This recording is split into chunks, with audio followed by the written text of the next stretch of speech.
invocation with clear understanding and conscious intent, which evokes a response from the higher spiritual forces. This transformation may reveal itself through a clearer spiritual vision, widespread realization of a divine purpose, or collective awakenings that propel humanity towards a fuller expression of right human relations, oneness, and unity. We are told that humanity's purpose is to receive and express force.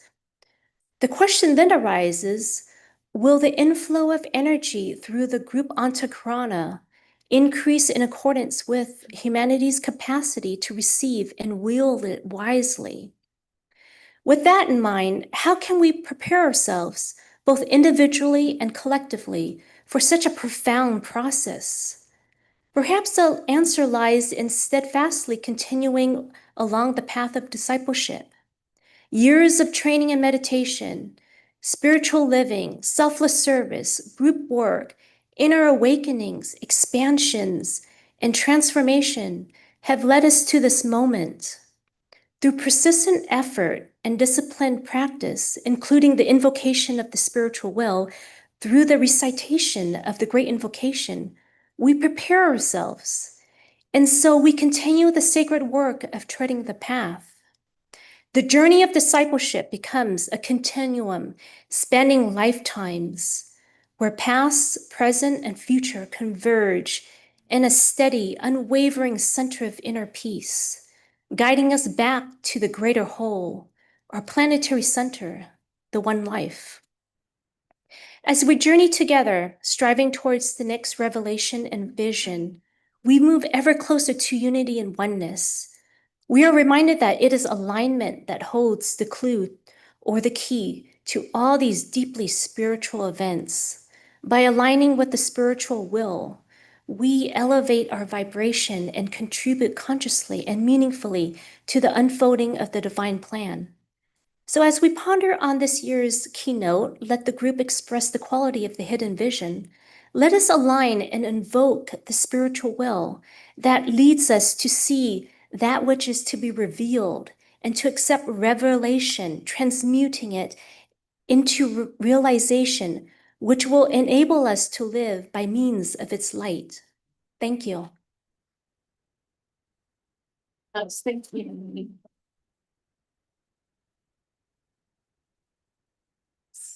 Sorry.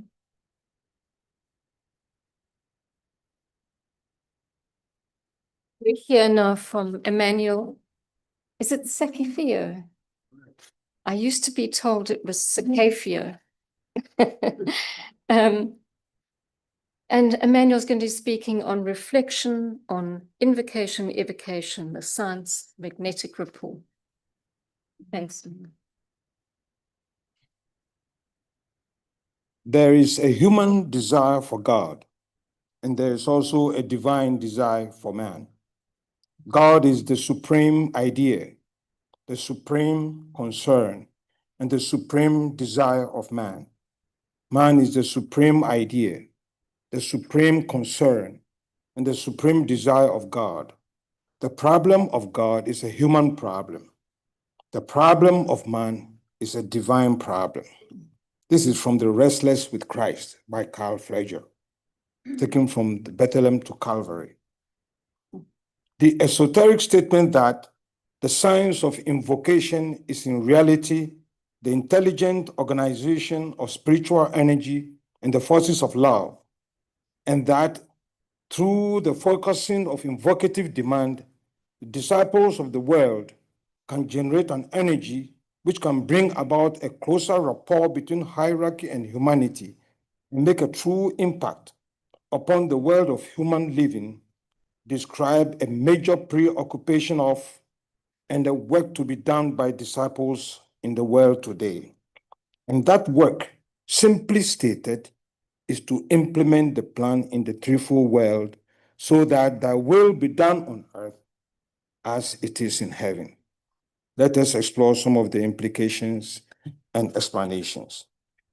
Do we see our meditation work, our studies of the fundamentals of esoteric and occult literature, the constitution of man, the reflection and written work on the problems of humanity, the monthly submission of work as constituting an organizing of spiritual energy and the forces of love, and therefore invocative and evocative, for that is what they are. We have been told that energy is all that there is, and the basic definition of energy being the capacity or ability to do work. And this is what we do in all the above cases or activities. We work, we think, we meditate, we read, write, change our minds, change our desires into aspirations, act responsibly, do something responsible. And in all of these activities, we are organizing energies and forces, bringing about transformation vitally, sentiently, mentally, and as a result, spiritually. The practice of invocation and evocation underlies all the work done at the school, and by design, all the meditation work culminates with the sounding of the great invocation, itself a potent means or tool for invocation and evocation. The great invocation summarizes human need and acutely focuses human appeal to divinity in terms of the plan. The great invocation is one of the most potent formulas and instruments for invocation and evocation given by the hierarchy, and it is said that the Christ himself employs it daily in his work. The present world aspirants and disciples may count themselves most privileged to be using the great invocation in world service activity. The school, as well as other groups, is constantly finding ways and means to spread the use of the great invocation. This effort is also a major endeavor of all students in the school. Through this constant effort to widely distribute and facilitate the use of the invocation, the knowledge of invocation and evocation is increasingly being brought to the awareness of humanity and thus contributing to the foundational work for the coming New World religion in which invocation and evocation will be emphasized and play a major role. The words invocation and evocation are rooted in the Latin words vocare and evocare. Vocare means a call, a voicing, a sounding, and even a way of addressing the gods or speaking to. And evocare, a response to a call or a sounding. They relate to vibration, linking them to sound, the voice, words, mantras, magical word formulas, light, etc., etc. In many of the world religions, emphasis is laid on the word. For instance, the word of scripture, the word of deity, the word of God, making the word sacred and of immense importance, both symbolically and literally. This is even more so for the esoteric or core student in the discipleship training. As in Masonry, all aspirants and disciples are searching for the meaning and significance of the lost word of the soul, the lost word of invocation and evocation, the word which will facilitate the magical work of the soul and relate the form to the spirit. This search was greatly aided and accelerated by the giving out by the Tibetan of the great invocation. And all the work we do in the school is intimately related esoterically to the word, the voice, the om, the sound, and the great invocation. In view of these considerations, we may characterize discipleship work as the practice of invocation and evocation, the science of establishing magnetic rapport, leading to the great and ultimate service which all true aspirants and disciples can render. This great and ultimate service is brought about through the construction of the Antakarana. The Antakarana is being built by the students in all true esoteric schools and all true service. The first three processes of the construction of the Antakarana, based on intention, visualization, and projection, constitute the task of invocation. which renders the student or the group invocative. These processes are followed by 3 other stages that may be considered as the processes of evocation, and which constitutes the response to the invocative appeal. When built or in process of construction, the Antakarana bridges in consciousness between hierarchy and humanity, the kingdom of God and the threefold world of humanity, establishing a magnetic rapport between the 2 kingdoms. This rapport is increasingly proceeding and becoming ever more serviceable for all ashrams are found upon the Antakarana. Through this magnetic rapport, spiritual energies are becoming available for the institution of the new dispensation under the jurisdiction of the Christ. Some of the energies that the Christ is bringing, we are told, are the fire of love and the life more abundantly, and the unceasing cry and prayer of suffering humanity are constantly appealing to these energies. A significant impulse to this appeal is the effort of thinkers, aspirants, and disciples throughout the world who, through invocation and evocation, are increasingly contributing to the building of the world Antakarana bridge, and thus stabilizing, strengthening, and facilitating rapport between these waiting energies of the Christ and the threefold world for the salvation and redemption of humanity. The above considerations of invocation and evocation as a process of combination with energies and forces and the establishing of relationship. This work done in all true esoteric schools and by the students in the school, from the earlier stages all the way to the latter stages and beyond, may be seen as preparing and progressively leading the student towards a practical understanding of the processes of invocation and evocation. Through this means, a channel of contact is created, establishing a magnetic rapport between the inner and the outer, the higher and the lower, the subjective and the objective, between the above and below, between hierarchy and humanity, and between God and man. In Rule 3 for disciples and initiates, the World Discipleship Group is offered advanced teaching and service opportunity to understand and penetrate further into the processes of invocation and evocation, the science of magnetic rapport. This time, the teaching on invocation and evocation is expanded to include the process of establishing rapport with Shambhala itself, the bright center lying far ahead, as the Tibetan describe it.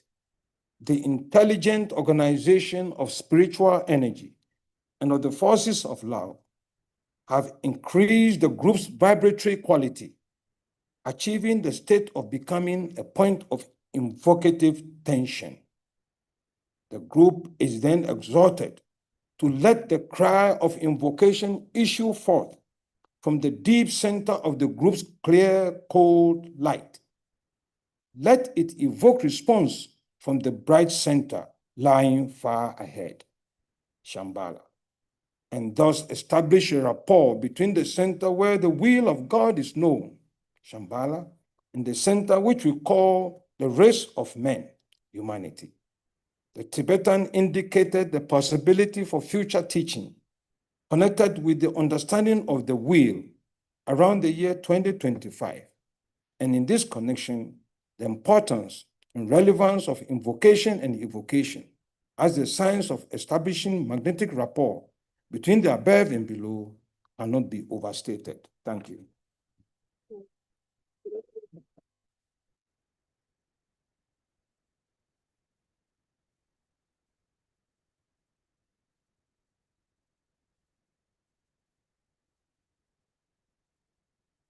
Yes, sure. Sorry. No, oh, just a minute, carry on. This is Isha Strasser. Isha Strasser. Can I move this up?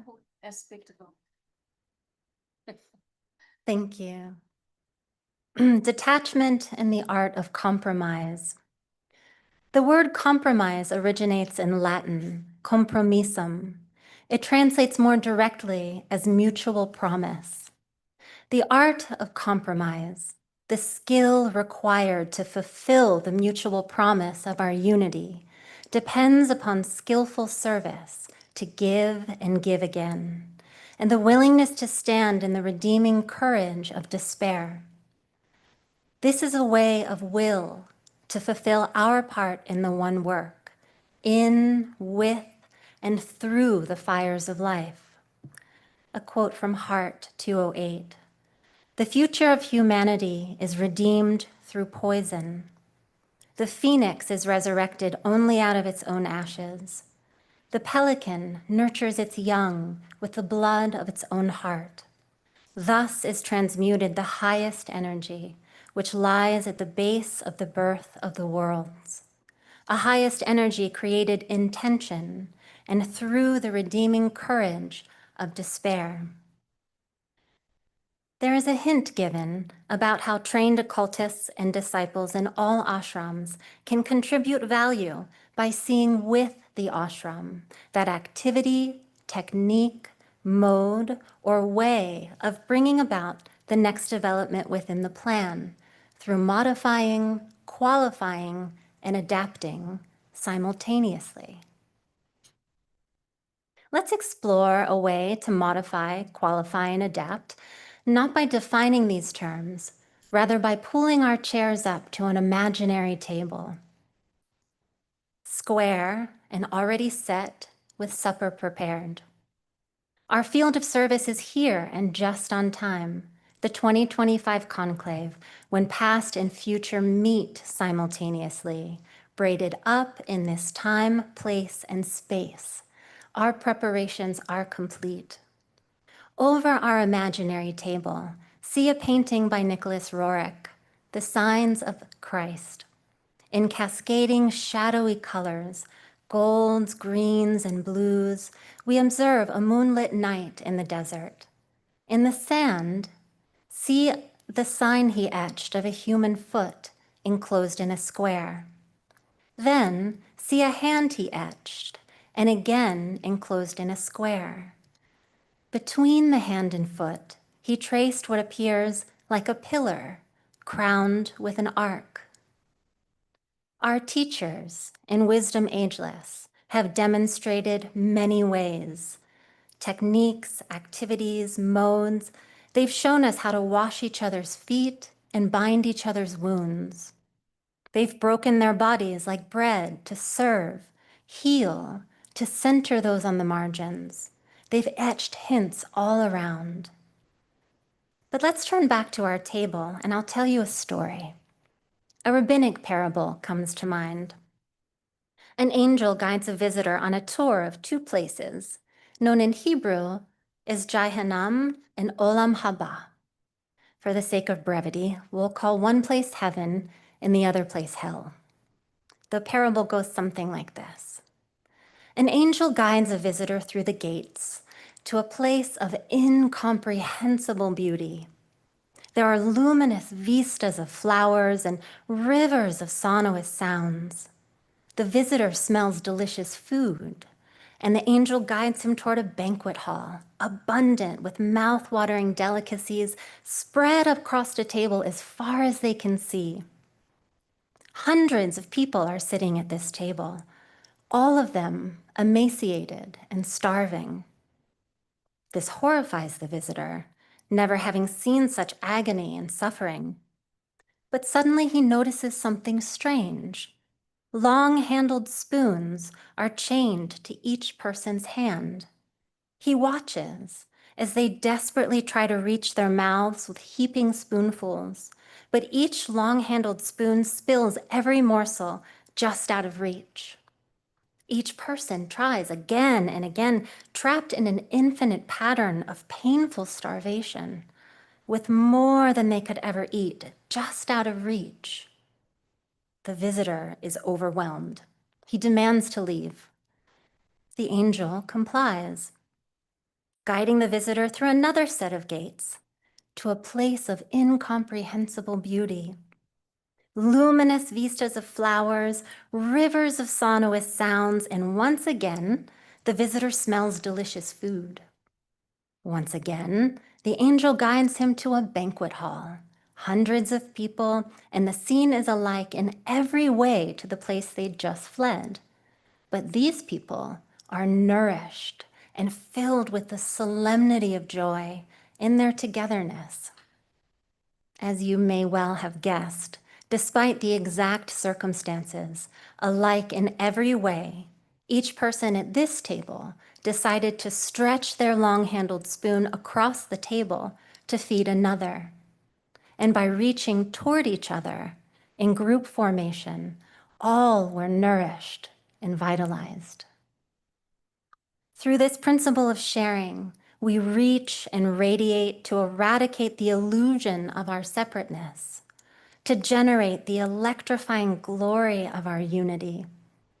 The highest energy lies at the base of the birth of the worlds, and now we work where the highest and the lowest meet, knowing that pain clears away. Our fearlessness is required. We remain stable in our seats, present to the pain, bearing intention and love with one another as suffering ensues. We won't turn away. We will turn toward a new motion, revolving on our pedestals of light, attuning and training, reaching in group formation until the return is complete and the mutual promise fulfilled, even unto the end of the age. We bear witness at this time, refusing to turn away from each other at the table of these painful patterns of isolation and loneliness, selfishness and materialism. These are dark distortions wedged overlong in our civilizations, leaving open a gap for twisted ideas of supremacy, superiority, and inferiority to fester. Many world servers have struck a blow to these distortions, from the satyagrahas to the freedom riders to countless other non-violent, non-compliant peace movements all across the world who refuse to turn away or to participate in systems that perpetuate harm.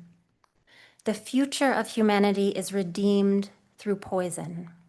The energies of purification, destruction, and organization evoke the redeeming courage of despair, a courage that reaches like the pistil of a flower, bearing the full weight of a future blossom and nourishing it into bloom.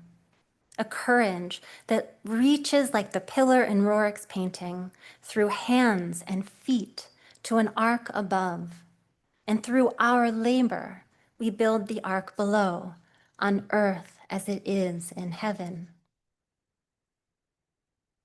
The redemptive current of despair carves the circle complete. We face the fullness of time and space together because we face the fullness of each other in space and time. Where divisions are found, where polarization is intractable, we reach, we build, we serve. Just as the mycorrhizal network underground nourishes all of the forest, so too must our inclusive will to love above ground nourish the revelation of our inextricable interconnectedness. Aligned and activated as triangles divine, we work out that will within the square, and at every table we sit to serve our fellow men. This is our way. Where there was once a sequential progression, now we must work in simultaneity. There is no more separation of past, present, and future. Now all must be redeemed at once, a straight line of contact. This work cannot be done with any trace of superiority, inferiority, or debilitating criticism of any other. And a quote from Dinah, "We have all, disciples and initiates of all degrees, to enter the secret place of initiation with a sense of blindness or loss of direction, and with a feeling of complete destitution. The disciple needs to bear in mind that he has to become a moving point and hence a line, ascending toward the hierarchy and assuming the correct spiritual attitude, but at the same time descending into what he erroneously regards as the depth of human difficulty and iniquity, preserving always spiritual integrity. The art of compromise, this craft of our mutual promise, is a liberatory freedom, activating the will to love with creative continuance. Through pain, selfishness can be transfigured, shattered in a current of alignment which naturally sweeps up the little will with the one life. Once fused, the energies synchronize and vibrate in union, like a cipher key, granting access beyond the obstructing force. The circuit is complete. The line so above, so below is drawn. We remain giving and giving again until, just as we once discovered that our earth was not flat but a sphere, we discover that the table is not a square but a spherical fire, that we may truly see with the ashram that our God is a fire, that the waters of life are now ablaze, and we are living in a healing conflagration. Thank you. Thank you.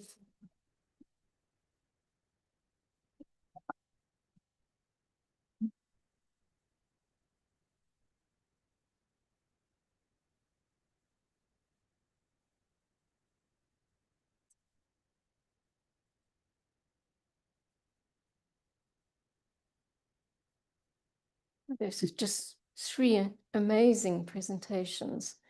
Thank you so much. We're now going to ask Eduardo to come forward and do reappearance of the Christ visualization. Is that right?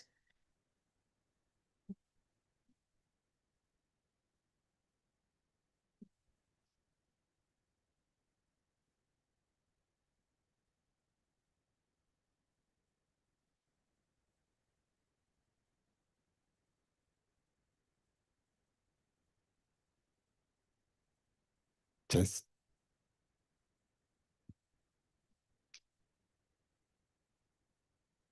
reflective reflective visualization upon preparation for the reappearance of a Christ.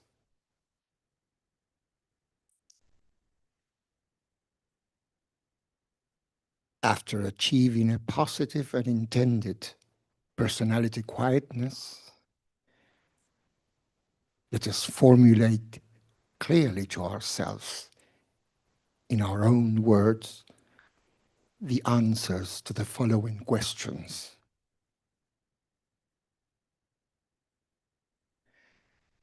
As a member of a new group of world servers, what is my specific fixed intention at this moment of dedicated contact with my soul?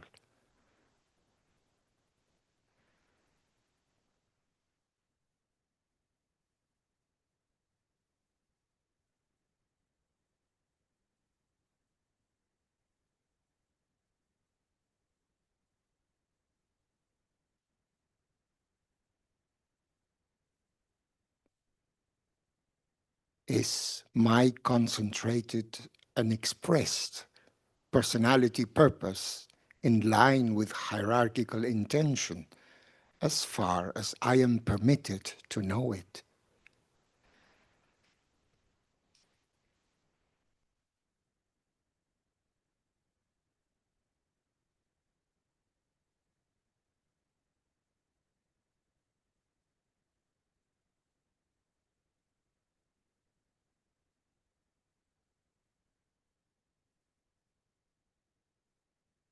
Have I, in my own personal daily life, earned the right because of definite effort and not so much because of success to stand with those servers who are now undertaking the work of preparation?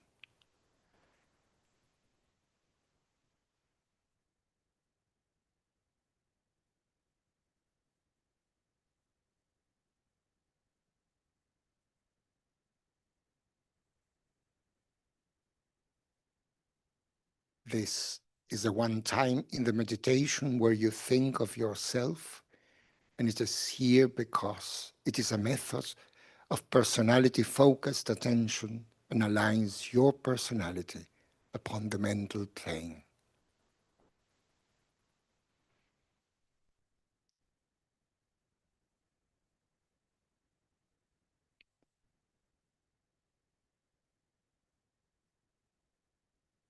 Now, having answered these three questions in the light of the soul, let us say with emphasis,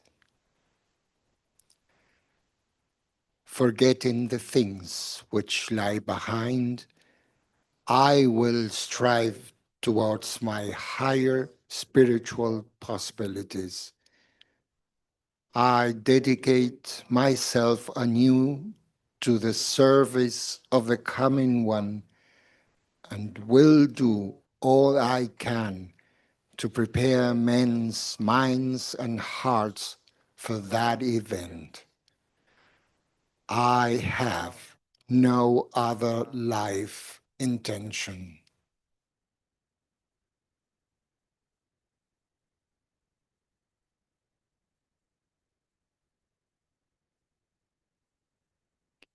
Visualize the world situation as best as you can, and in terms of your major world interest and with what knowledge of world affairs you may possess.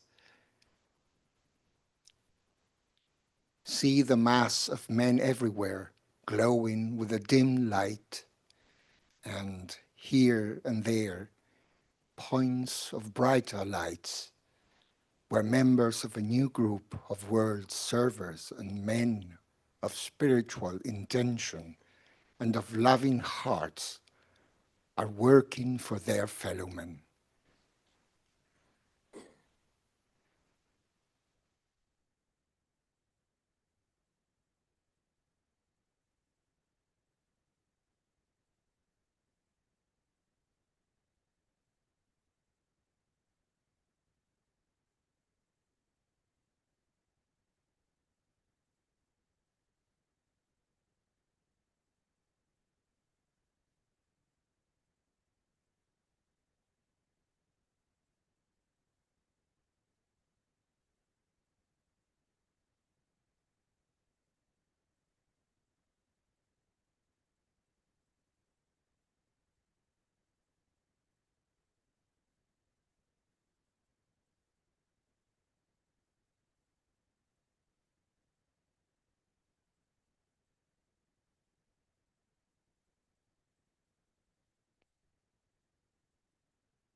Then visualize through the creative imagination the vivid light of the hierarchy streaming towards humanity and slowly merging with the light which is already in men.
Doing so, then say the first stanza of the invocation. From the point of light within the mind of God, let light stream forth into the minds of men. Let light descend on earth.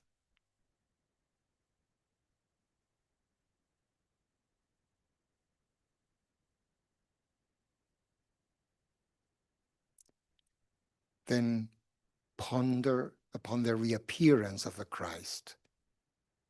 Realize that no matter by what name he may be called in the many world religions, he is still the same great identity. Reflect and speculate upon the possible results of his appearance.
Then say the second stanza of the invocation.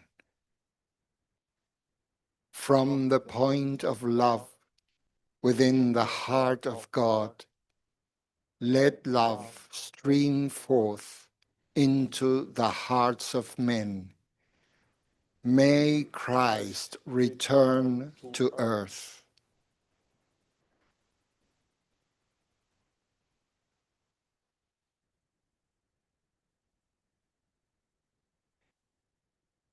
Endeavor to concentrate your fixed intention to serve and to spread love in your surroundings, and realize that insofar as you can do these things, you are attempting to blend your personal will with the divine will.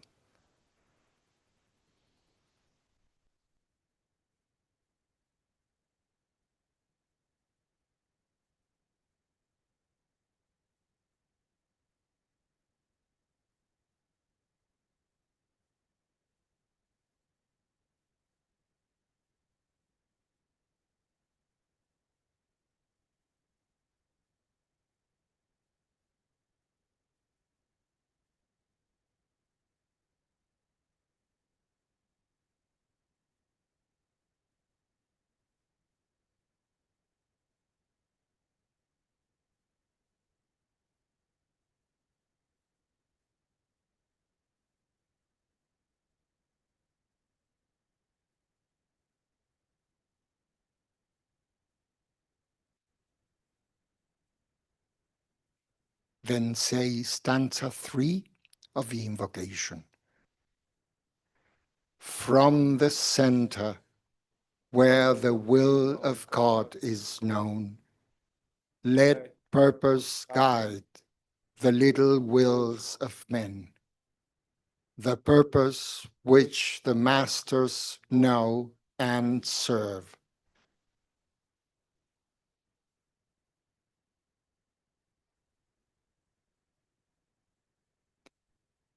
Consider practically what you can do in the coming year to further the preparation for the coming of the Christ.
We will now sound the Om 3 times, dedicating the threefold personality to the work of preparation.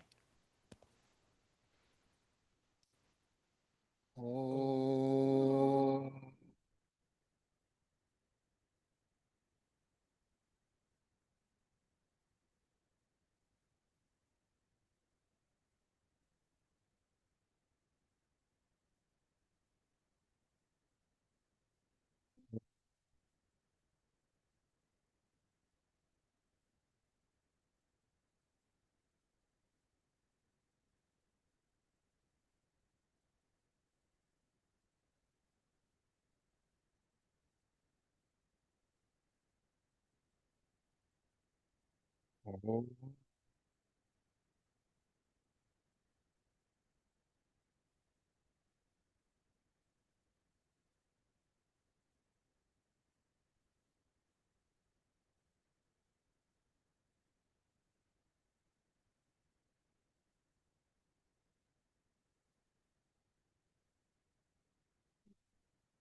Check.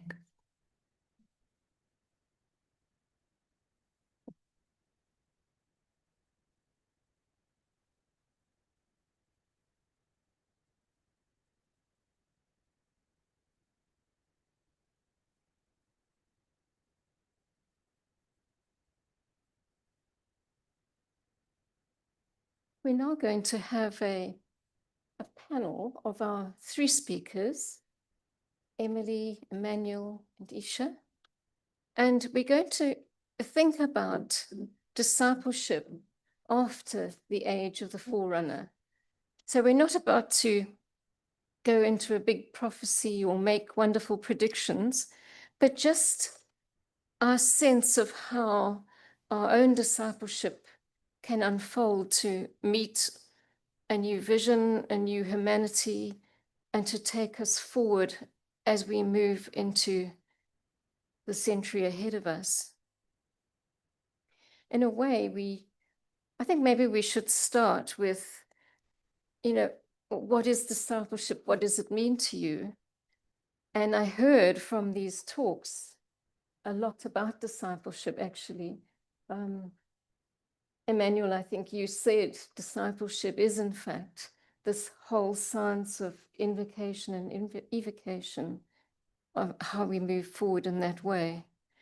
I looked through the books on what is a disciple, and there isn't a straightforward, easy definition, of course. I mean, the Tibetan would never do that for us.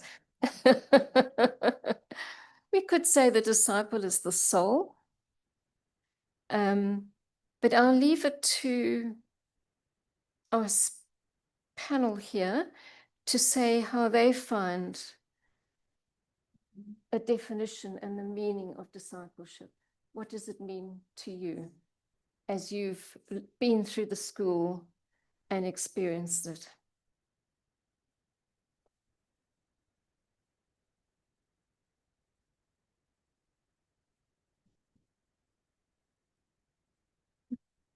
I'll go ahead first.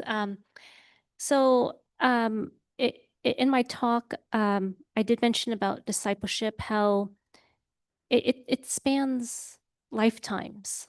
I mean, this is a whole process of spanning, a journey, basically, a journey of the soul, eventually going to spirit And, when we talk about discipleship, in the beginning process, it's like, aligning the personality, the soul, understanding all the methods, the spiritual laws, the all that what the Tibetan has taught in the teachings over the years. Even before that, I mean, it goes back way back in the days of like Patanjali. It spans past, present. Discipleship goes into like the future, and where does that mean as far as like what is our vision of discipleship now in the present? As humanity begins to awaken, it's even more relevant as far as understanding what's going on, not only in the outer world of manifestation, but internally within each of us. It's a journey of understanding our essence and using the techniques of the esoteric teachings of alignment, detachment, dispassion, and all of those spiritual laws. It all applies to our daily living. So it makes it very practical. Discipleship is very practical. It's not something that people don't understand. You can see what's going on in your world through your daily relationships, your interactions. So there is a science behind this.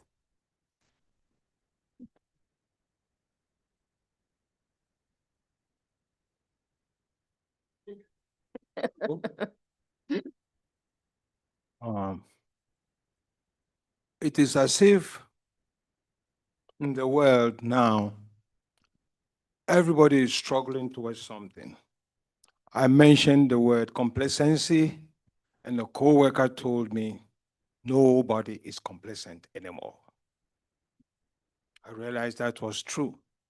So people are searching, everybody, doing something. People want to do what is right, what is good, whatever they think about it.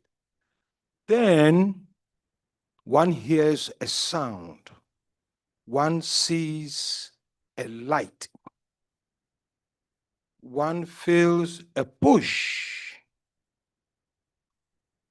and slowly he or she becomes aware of something other.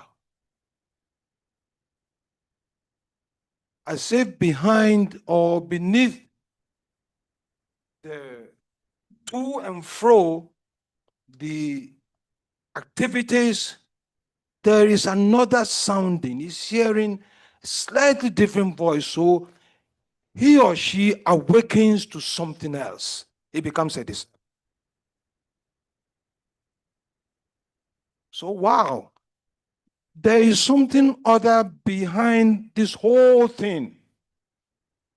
And then he or she begins to listen.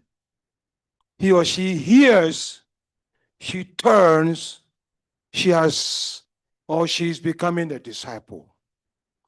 Then she realizes, oh, now I cannot run from the previous music I heard, the previous sound, the previous activity, but I have to participate also in that activity while participating in the new and other activity as well.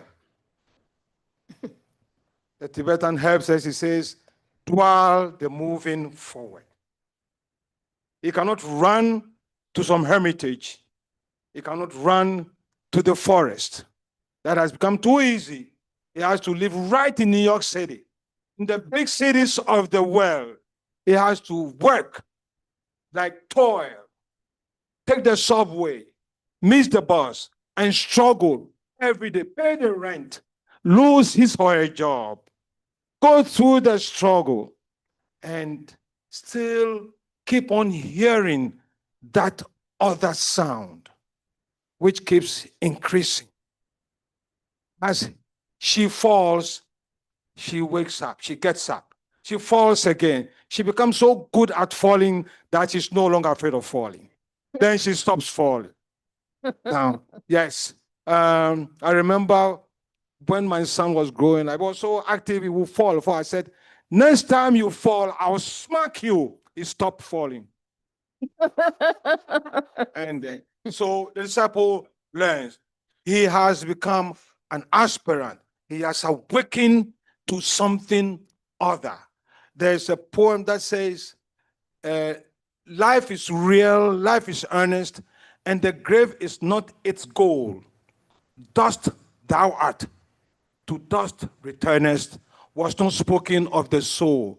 He or she also realizes that he is or she is also a soul.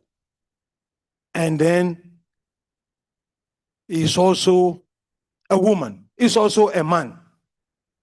Now, his values or her values are in conflict. Expediency cannot work anymore. Where people see advantages, she sees challenges. So what's wrong with you? What's wrong with you? What? You want to go to heaven? He said, no, I'm right in heaven. It's just difficult there. And he's struggling. This is the disciple. Thank you, Manuel. Isha. Yes, what Emmanuel said. I'll roll with that. God, it's such a big question. I think for me, and for all of us, wherever we start in the circle in our discipleship work, it changes constantly, I think, as we keep striving toward it. And it is so full of challenges and falling down over and over. And I think along a path of yoga where we find challenge, then that's where the spiritual arts allow us to learn how to build across, to wherever we find something that we see as separate, that our work begins in that moment, whether it starts with someone doing a yoga posture and they're struggling to balance, and then decades later they notice their own thoughts are a little imbalanced, and then there it is, it's the same practice, just over and over, more refined and infinite. I think that's what's so beautiful about this, the practice that we're on together, is as we continue to fall down and get back up and hopefully not be hit while we're down, but sometimes we are, that we never stop getting back up, and then we never stop serving and striving. And I think that comfort is the real danger. The second we fall back into comfort, or we think we know an answer, or we think we've got the technique, then I think that's where the danger lies. In comfort, yeah. I think Something that like comfort is gradually falling away in the world, isn't it? And we are looking around more carefully at what is going on. Do you think, as we reach the end of 2025, that the school, I mean, we are all individually on our own levels, but as a group, from what I can see and read and follow, we seem to be more and more geared towards serving humanity, which is what the Tibetan always told us to do. But I think initially you sort of very wrapped up in your own progression, and that is a certain point, and it's valid. But then I think now everything is so soul-sized, so huge, that we are turning on that pedestal of light and radiating a path for others, perhaps more than we've ever done before. Maybe I'm being idealistic, I don't know, but that feels to me the way we go forward from here.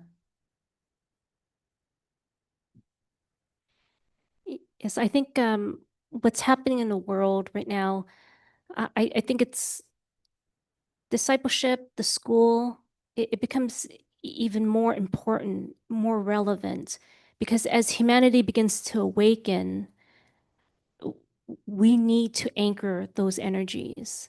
We need to stand between hierarchy, humanity, and be the ones to receive that force to help humanity rise above and all those energies, all of what we've been taught in the school, it just becomes so important now because we're at a time of transition and we're at the forefront of bringing into light into humanity. As people begin to awaken, I think one of the comments that the Tibetan makes is watch yourself when the soul actually emerges and see the reaction, the response from yourself and other people, because it's very powerful what the soul can do and how the soul radiates, and be the observer. So I think the school in itself, it's going to be bringing in new energy, and as the newer generation starts to come in, they are more advanced. So the school has to be prepared to make those transitions and to support newer generations coming in who already know, who already have that vision, the vibration, the soul alignment, and it will help to accelerate humanity. Yeah, that dictum, modify, qualify, and adapt. I have been living with it because it's part of this talk, but I think it demands that we apply all the fires across all instruments that we're using. I think forms have to change. The way we love has to change. The way we access the will. I think that there must be an intensification of our efforts to translate the light so that all know what we're saying. So where sometimes it's easier to lean in, I can say a spiritual term and everyone kind of gets that there's volumes behind that. I think that what I've found is I'm not able to access those crutches. I have to be able to speak clearly and directly in a way that it makes sense. And that challenge to articulate the light in a universal way, I think is what's really being demanded. And you're so right, the younger generation coming up, they are so far ahead.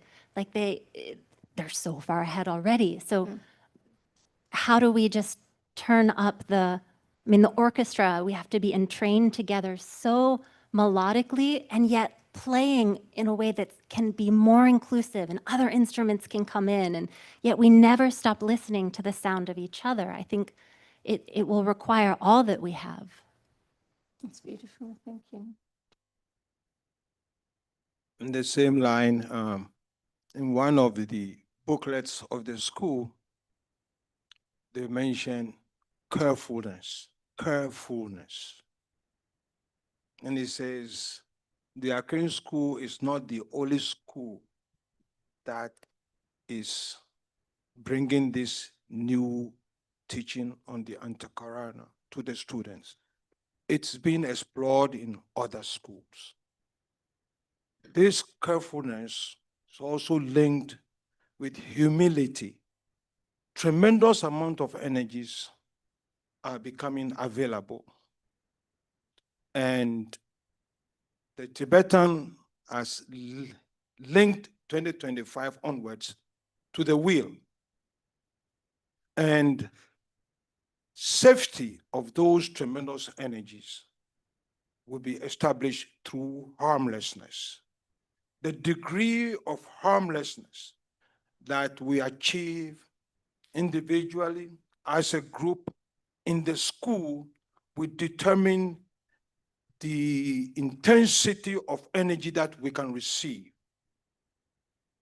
Now, to this harmlessness and carefulness must also add humility, right proportion, so that we are able to appreciate the essential from the non-essential.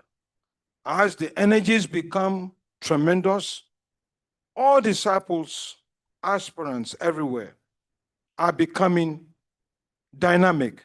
Whether we know it or not, it doesn't matter, because dynamic energies are coming in. And we need to achieve simplicity, because that is the guiding principle. It keeps us focused, because our goal is stated in a simple way. It gives us clarity. In the process, it enables us to become aligned. And when we are aligned, then we can stand in spiritual being and the energies can pour through. Blavatsky said, the disciple reaches a stage where he or she can serve without having to lift a finger, because she has become a vehicle for the impouring energies, and she has become magnetic and radiatory by being aligned, standing in spiritual being, and keeping the goal simple. Then we are told that the simplicity of the soul opens the way to Shambhala. It's very good.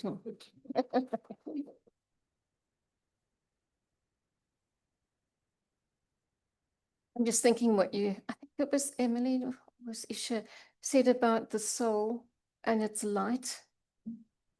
And it does represent something quite extraordinary, because in fact, the light isn't always positive to the personality, of course. And that is probably what's happening in the world a lot, that so much light is coming in rapidly that we have to be understanding of the overstimulation and the behavior even of people. You know, it is so revelatory what's going on, that I think even to ourselves, you know, it can be quite hard to take sometimes, the light.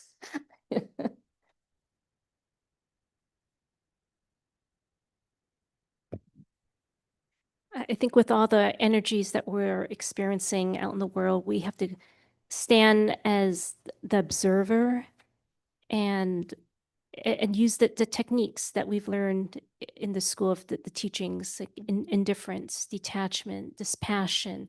All of that is very relevant, and we can use it every day. And when we're in that moment, when we can observe and be in the alignment in the face of all the turbulence and the outer world, it's like, you know, the hurricane, we be in the center of that peace, and that hurricane is just swirling around us. We can really see, like actually see through the soul's eye what is really going on, and that intention, that divine will, that peace all just converges, and we know that we are in alignment. So it's really important that we stand together. And you know, with the will, it's in group formation, and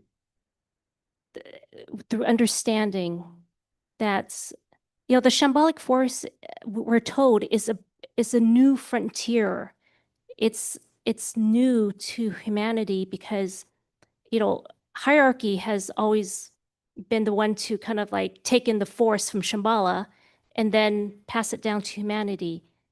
But now it could be Shambhala straight to humanity, possibly. And we have to stand as a group to intake those new energies coming in. And it's going to be the spiritual, the divine will, where we have to be in real alignment and use all those techniques of harmlessness, indifference, all of that, so we remain, you know, not overstimulated, but be in alignment to take in that intensity. And on behalf of humanity too, especially, to work as a group to receive it and safely radiate it out into human consciousness so that it doesn't become a harmful force for those who are not quite ready for it.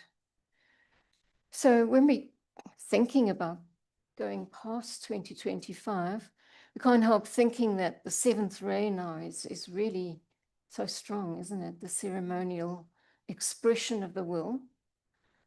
And also that the fourth ray is coming in. It'll probably take a while before, we really get to sort of sense it.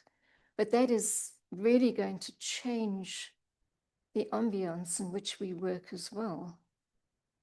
Probably hopefully in a very positive way, in that it'll bring the highest down to the lowest.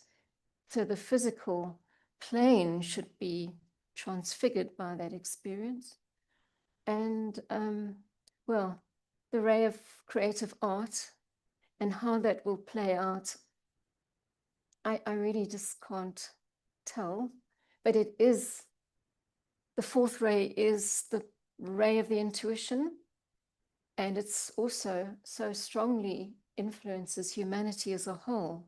So it's a very positive sign, I would think, for us. But it will change things. Yeah, and I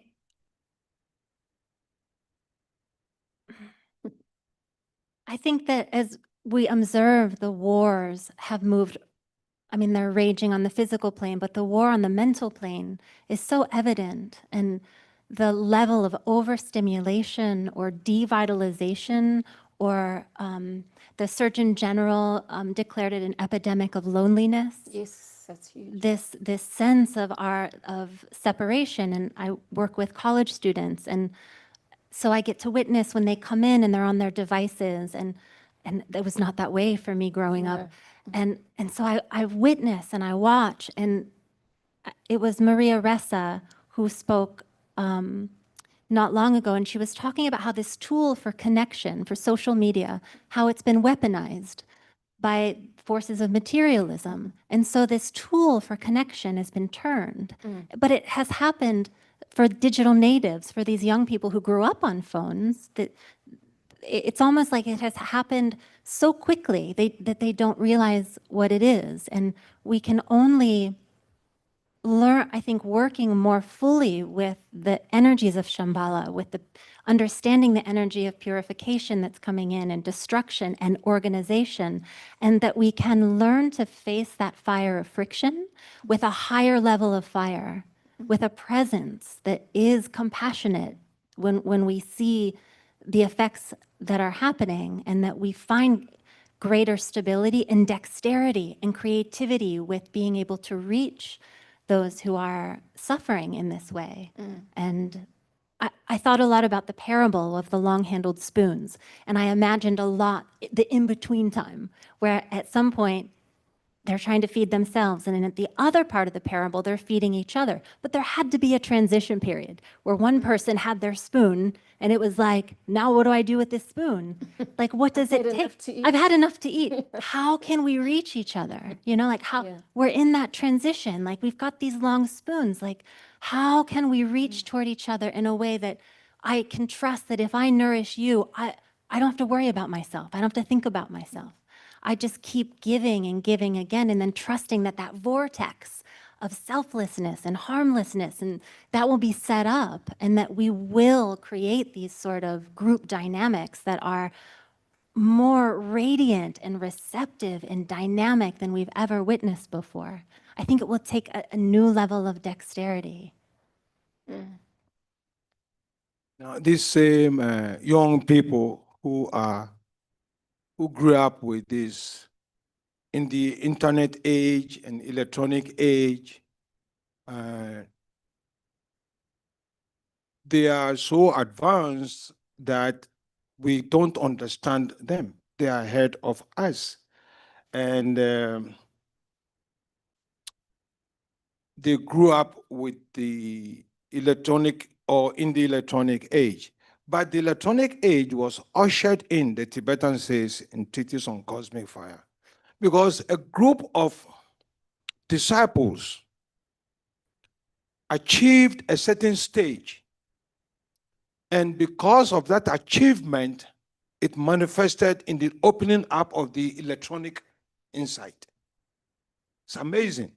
Now, see how these kids just eat it up. Their cell phones, their iPads, you name it, they have it, and they're so good at it. Even 2-year-olds, 3-year-olds, they don't need instructions. Well, I've been stuck a million times. They will navigate and accelerate, so fast and everything. And then you go back and the Tibetan says, all eyes shall see him and all ears shall hear. And it's through the cell phones. The cell phone will make everybody see the Christ himself or herself. And they can hear. Because the internet at that time will be so worldwide that the internet is the physical evidence that we have achieved a certain unity in consciousness on a certain level. And that has precipitated into the widespread use of the internet and the cell phones and all these things. So perhaps we are making progress. But sometimes we are so close to the difficulties that we have to distance ourselves to get a better perspective. Well, the lower always comes first, doesn't it? Yes. Lower aspect. Yes. And discipleship ties it all together. It's the perspective through which we are able to bridge between the old and the new. And that is what we are about. That seems a lovely ending. Thank you, Emmanuel, and thank you, Emily and Isha, too.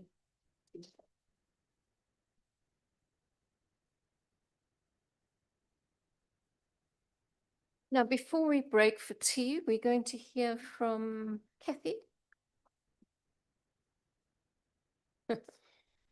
During the break, it's a perfect time to form a triangle. Either your first triangle or, if you want, another triangle. And if you're Emmanuel, 10 more triangles. So the triangle table will be over there, right over there. So please come by, and some other willing triangles partners will be there wanting to work with you. So. Thanks. Hey, all, just a reminder that our new book, Science and the Ageless Wisdom, is over on the table. It's been selling quite well. I think we've already gone through 130 copies just in the first month, which is astounding, really. So please come over and pick a copy up if you feel so moved. Thank you. It's a compilation, isn't it, Jen? It is a compilation of several books, which Mintz could actually speak to a little better. Very dedicated and Bet, one of our students as well. Yes, it is a compilation, well, of all the books. I would say more than half of a treatise of cosmic fire, which you might imagine, but also other ones. Part of it is a bit difficult, but other parts are very accessible. And it is a brilliant selection made by a student, not by me, but it's a co-worker, a student, like other compilations, who has compiled this. And we have been working a couple of years to make it a reality. But it is there. And if you're interested, if you have a scientific quality and an age, well, you all have an ageless wisdom quality, but if you have a little bit of a scientific inclination, it's an excellent compilation. And the aim wasn't it as well to interest the scientific community? Yes. Or certain members of it who are interested in consciousness, of which there are a lot of scientists. Sure. The aim is not only for the ageless wisdom, it's also for scientists, because many scientists, even though they are in their own silo of science, they do have an interest in other things. And this can just be an eye-opener to give them another perspective and make, perhaps build bridges which are really, really necessary. Thank you. Right, tea time. Tea time. So we're back here at, sorry, not tea, is it? It's coffee, water.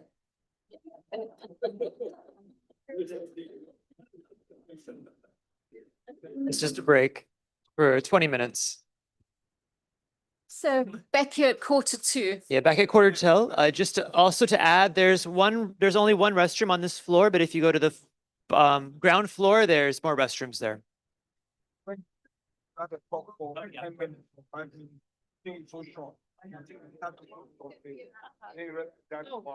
Yeah, she's going. Yeah.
For sure. Here? No. You speak first. And then? You're second. I say, oh, yeah, yes, there. And then Maya. This one's Maya one. I have a pretty short. I saw all these people, they have 3-4 pages, I have just 2 slides. You're the one, only one who got The 10 minutes. Yeah. So you get It's okay. you get a start. I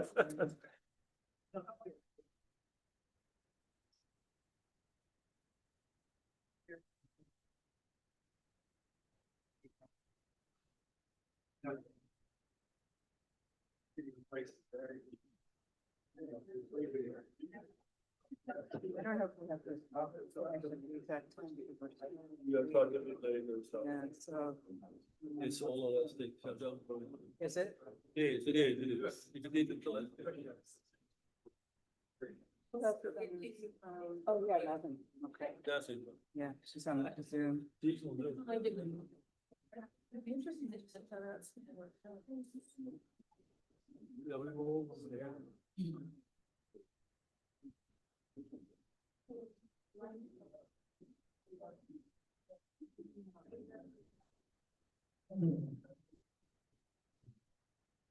Hello, everyone. Welcome. We're so glad that you could make the effort to be here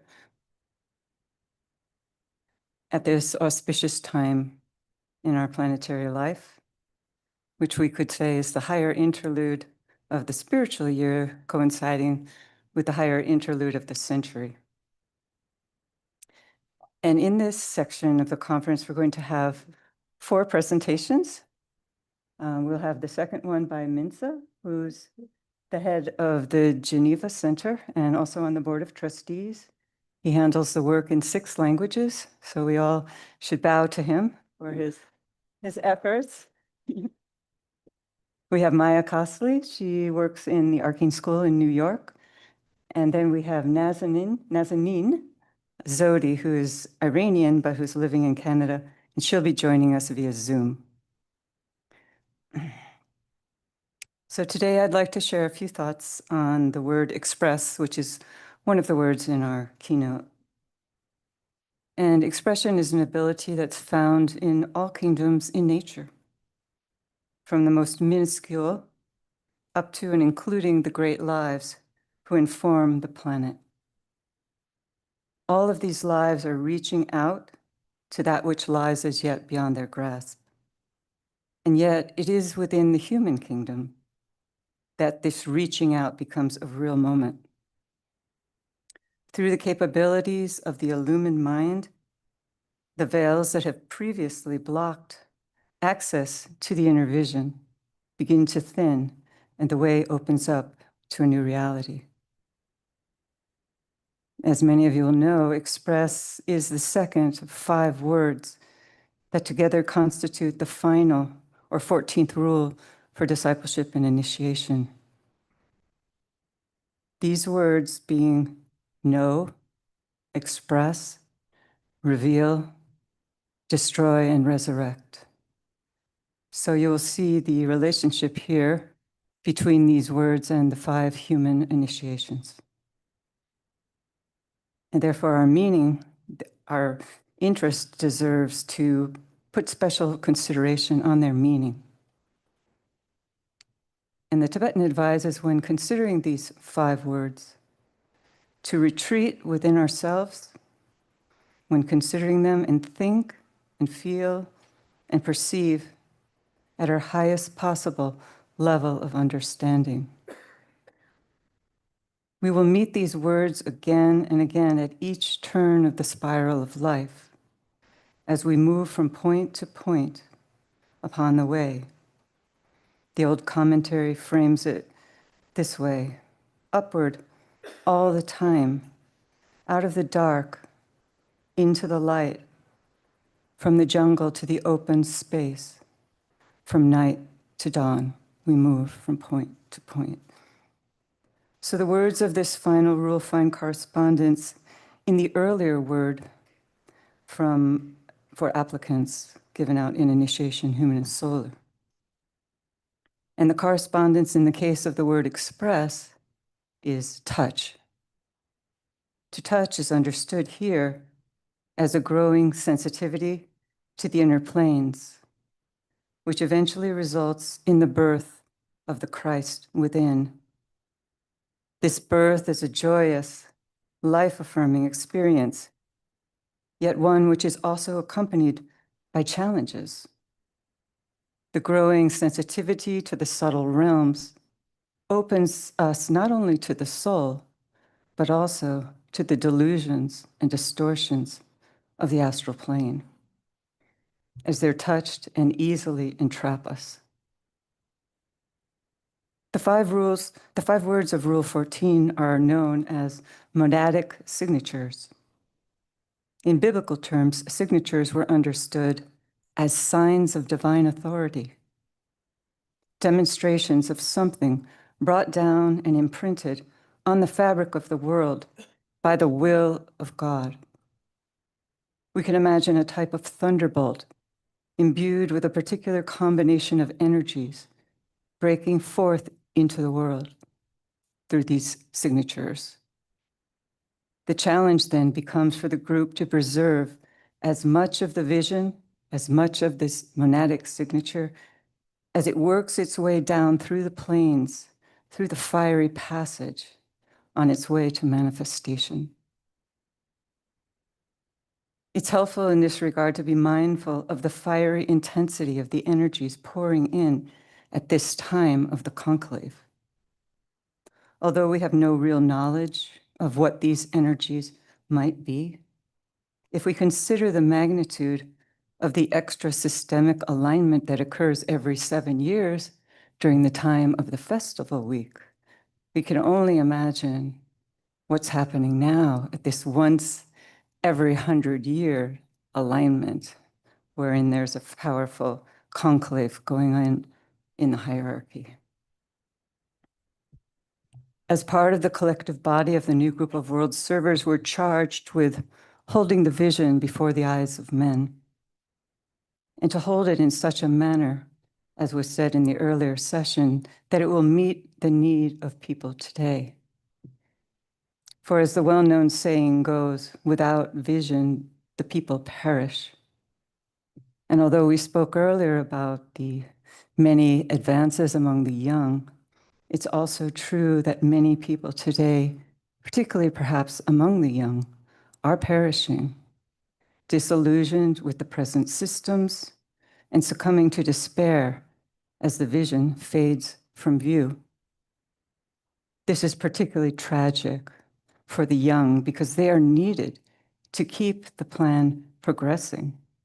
They are the future, and they were born with a plasticity within consciousness that makes them more responsive to the new energies.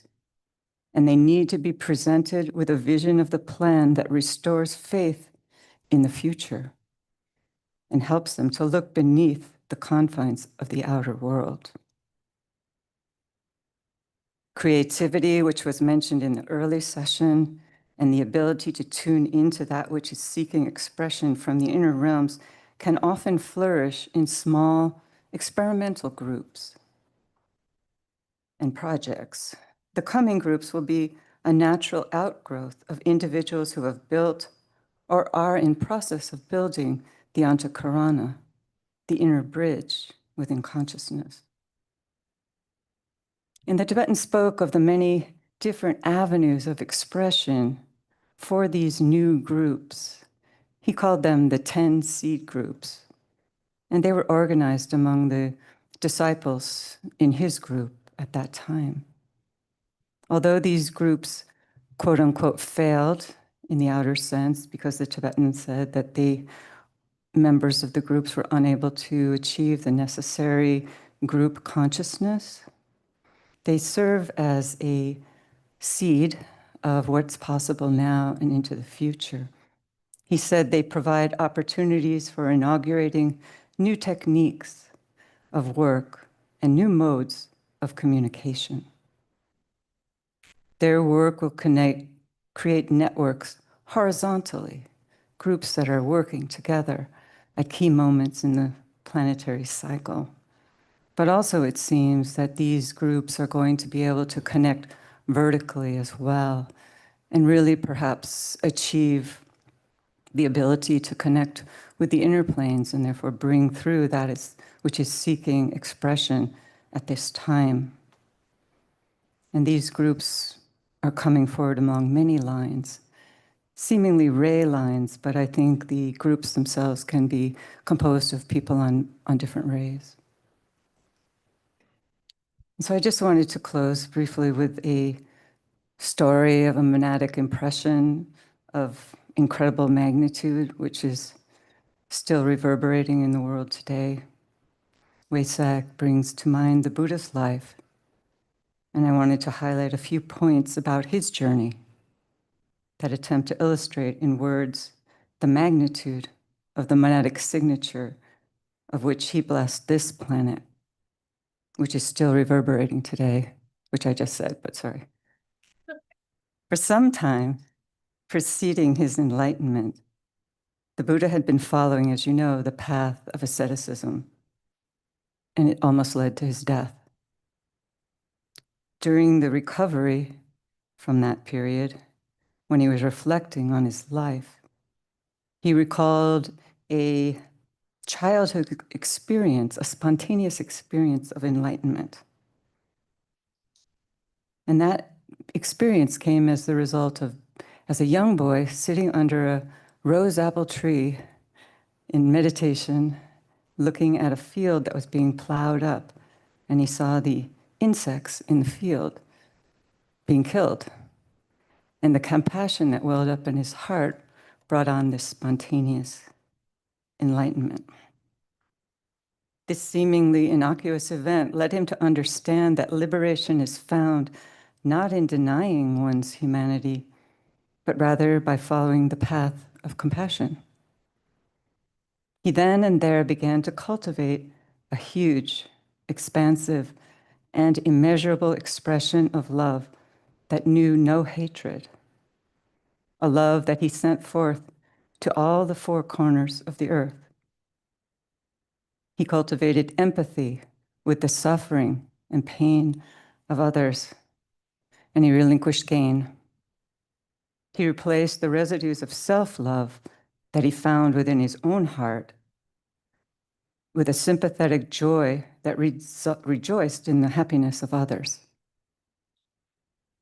This practice, carried out with much difficulty at first, led in time to that consummating moment when he sat down beneath the Bodhi tree and reached out to touch the earth, turned his back on the light and sent it forth in the service of the world. At that moment, the cosmos, we're told, convulsed. The heavens and hell shook, and the Bodhi tree rained down florets of red. The ocean, it said, lost its salty taste. The blind and deaf were able to see and hear. Cripples could walk, and the fetters of prisoners fell to the ground. Everything suddenly glimpsed new freedom and potency. For a few moments, each form of life was able to become more fully itself. The Buddha brought a touch of enlightenment to the world, but he could not save it. He could not save us. Each living being, he knew, would have to find their own way back to the Father's house. But he, then and there, dedicated his life to doing what he could to help expedite that forward progress for humanity. And today, all these centuries later, people on many different paths are responding to the way of compassion and turning away from lives of self-interest and taking up the path of service. As a consequence, humanity is demonstrating readiness for the coming revelation, reaping the benefit of those who've paved the way before. That which is seeking expression today will be the result of the collective striving and synthesis that is being established.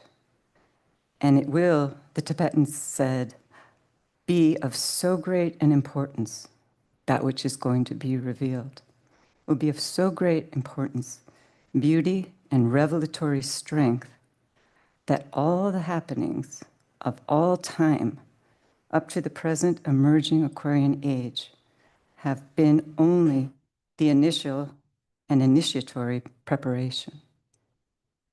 So let it be, and help us to do our part. Thank you.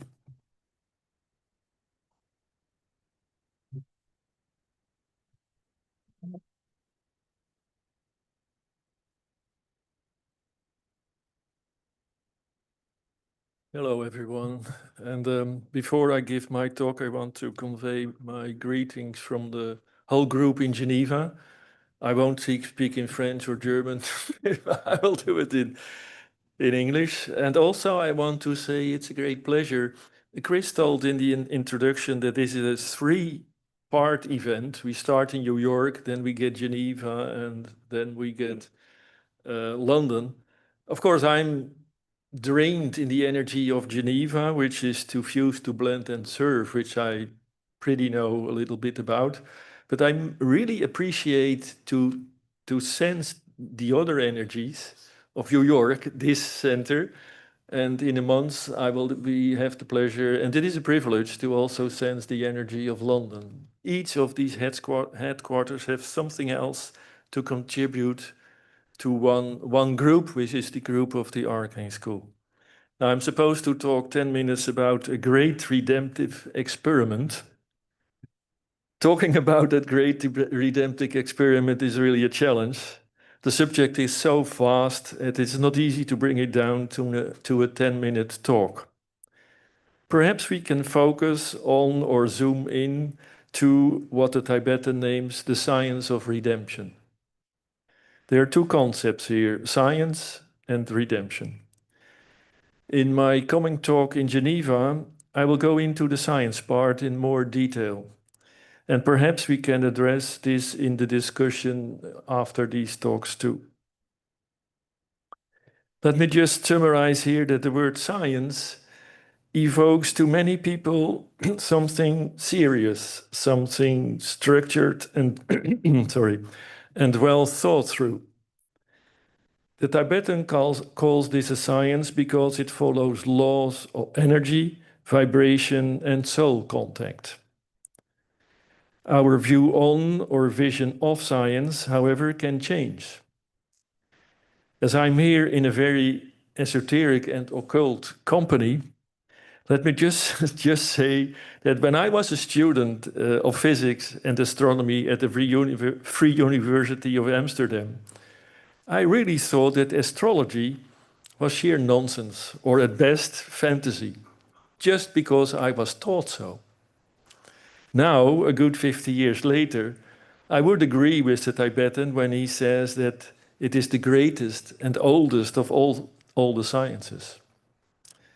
So far for the science part, and more of that in Geneva. How about redemption? Redemption transcends its traditional religious framing and is to be understood as a technical, evolutionary process tied to the spiritual advancement of both the individual and humanity as a whole, and even the whole planet. Here we rely on the law of correspondences.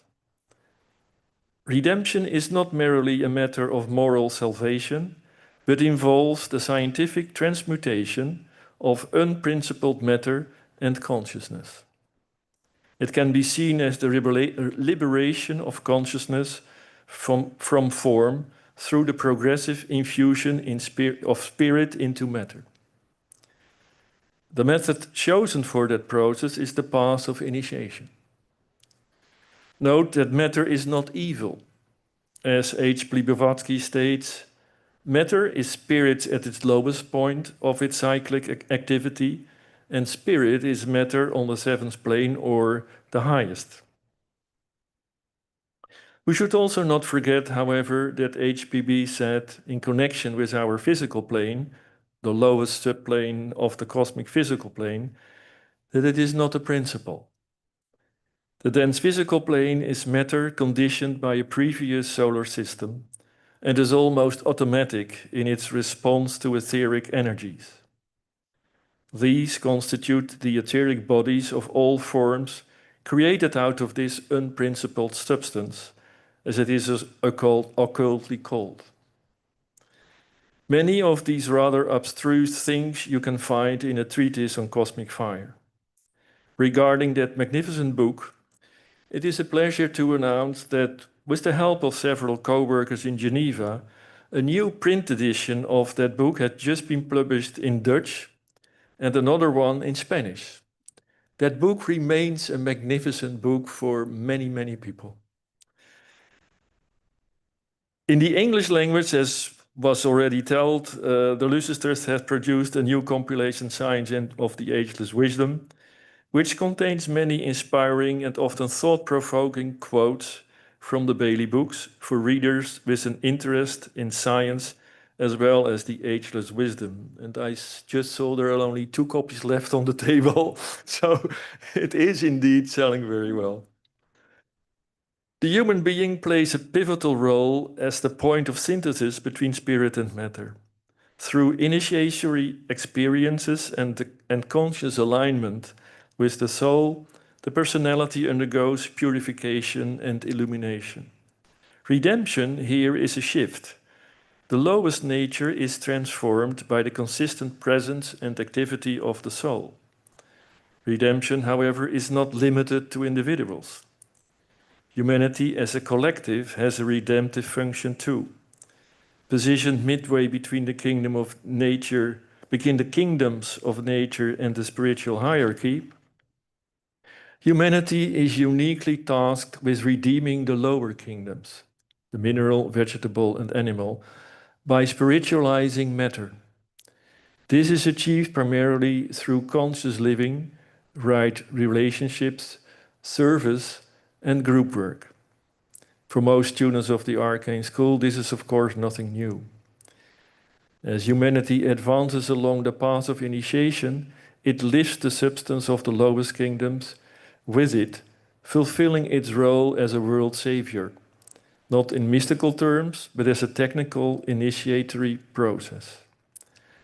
The path of initiation is not to be seen as an escape from the world, but as a redemptive engagement with it. The true initiate is not the one who withdraws, but the one who stands at the heart of human suffering, radiating light, love, and power, redeeming not just the self, but the world.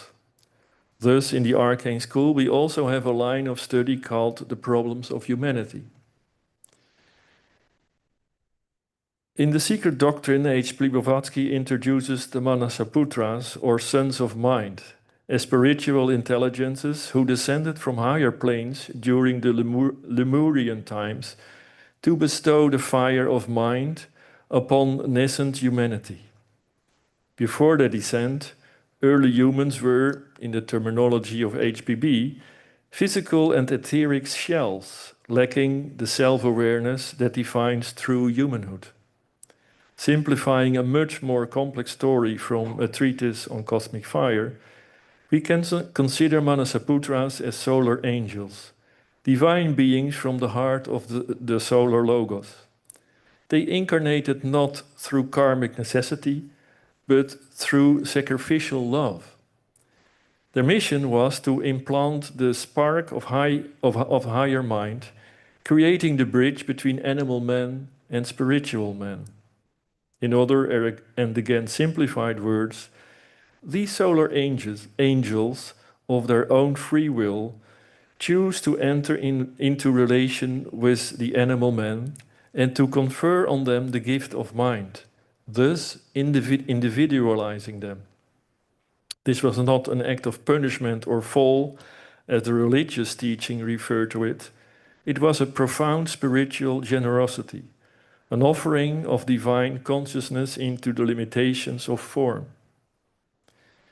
We are told that the hierarchy itself is the outer and inner manifestation of the sacrifice of these divine Manasaputras, and its members respond to their sensed vision of the plan for the whole. To conclude, why are we talking about an experiment? A critical role is played by the way in which the mind is used. This has been addressed in the previous part of this afternoon. Having reached a certain threshold, humanity now stands at the crisis of choice, a test whether it will fulfill its redemptive role or be overwhelmed by materialism, separateness, and misuse of the mind.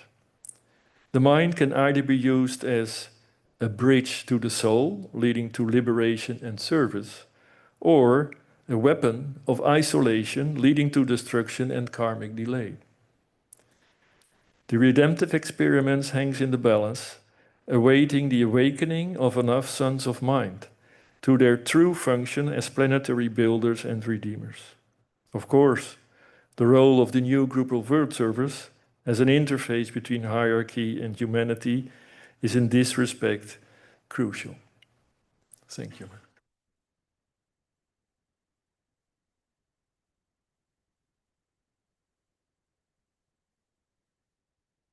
Thank you, Mintz. Now we're just going to have a visualization prior to continuing with our speakers. Chris mentioned in the earlier part about the incoming of the fourth ray, 2025. I personally think it's been coming in for a while, but slowly. So this visualization is taken from Dyna 2, and it's called Lead Us from Chaos to Beauty, or The Sun Upon the Square. So let's just take a moment to link with each other, as well as all those throughout the world who are participating in this conference and the WASAC preparations.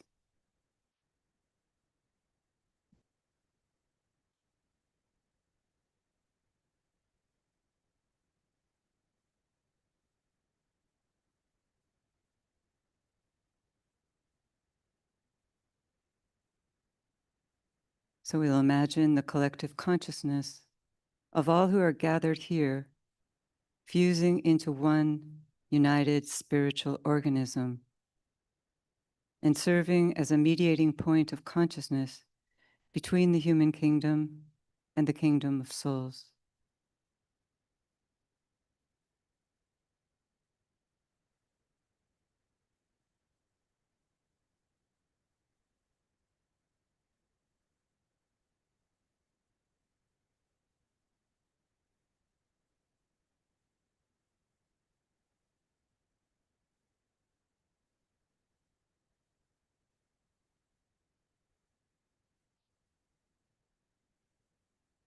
So we're given a phrase which we're asked to visualize.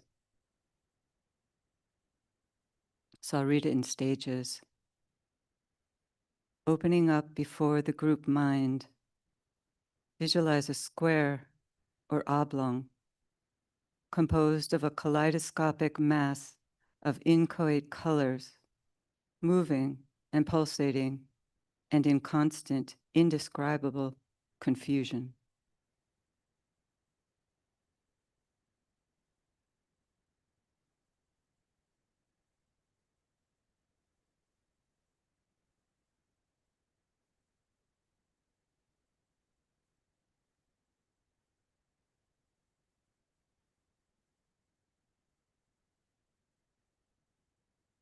Now, superimposed upon this square, visualize a radiant sun with a penumbra composed of the 7 prismatic colors. These colors radiate from the sun in regular rhythmic bands and produce a marvelous blaze of color.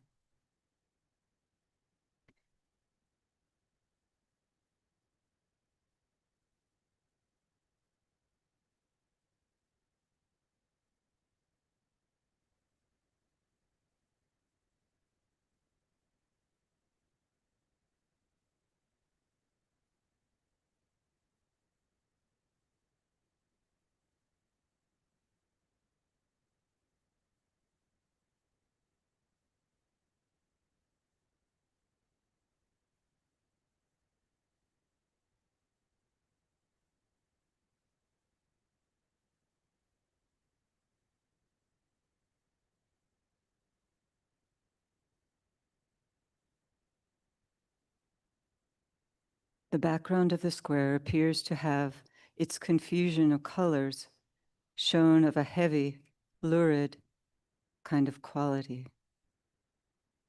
The scheme of beauty emerging, even if it appears as superimposed, coming from the sun, is translucent, delicate, and radiating livingness in hue.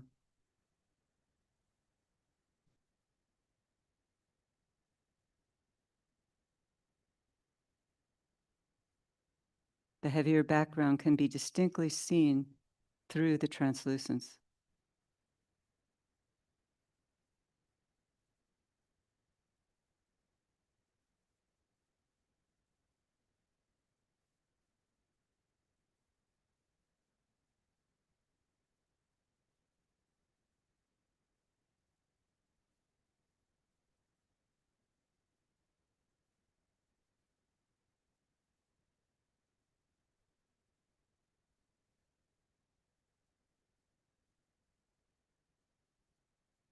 So we're working creatively and imaginatively with this living symbol, integrating it into the group consciousness.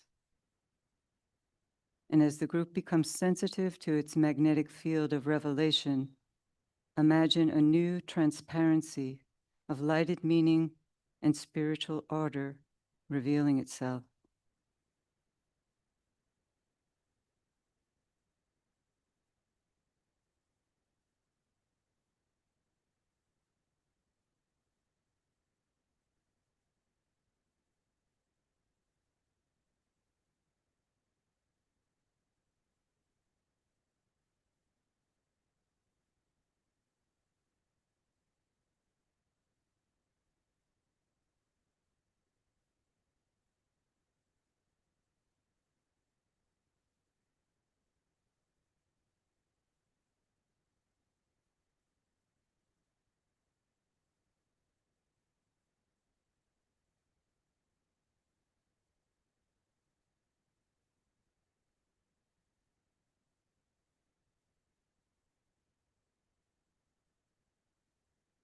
And working with focused intention, we ponder for a moment on the keynote. Lead us from chaos to beauty.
Now visualize the bands of prismatic color radiating out from the sun and through the group mind and heart, carrying those revelatory energies which are ready to emerge in the world.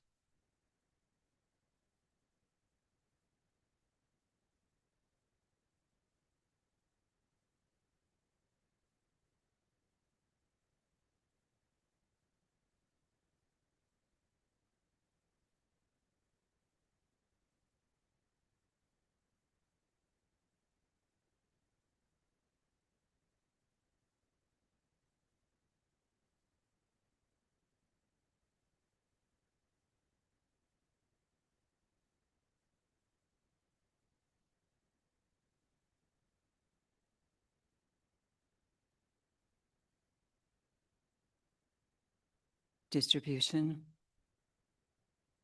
Let the group affirm the fact of these impressions of beauty and synthesis being transmitted deep into the heart of human consciousness.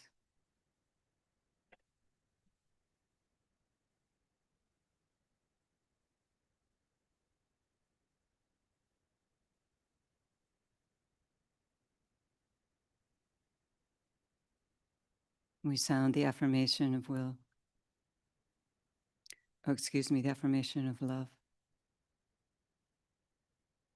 In the center of all love, I stand. From that center, I, the soul, will outward move.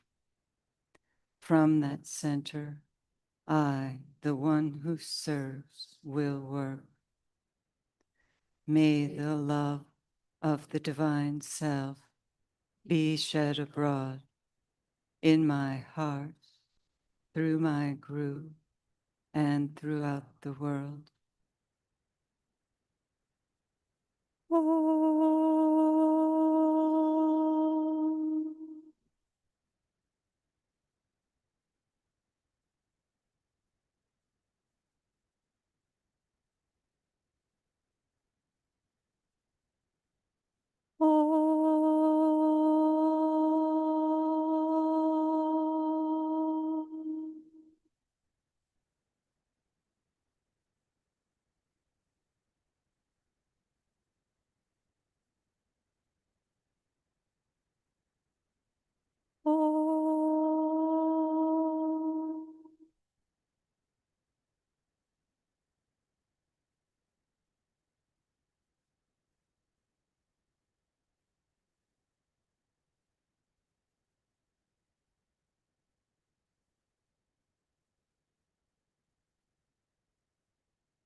So now we'll hear via Zoom from Nazanin Zodi on the theme of Ashramic sharing. Welcome, Nazanin.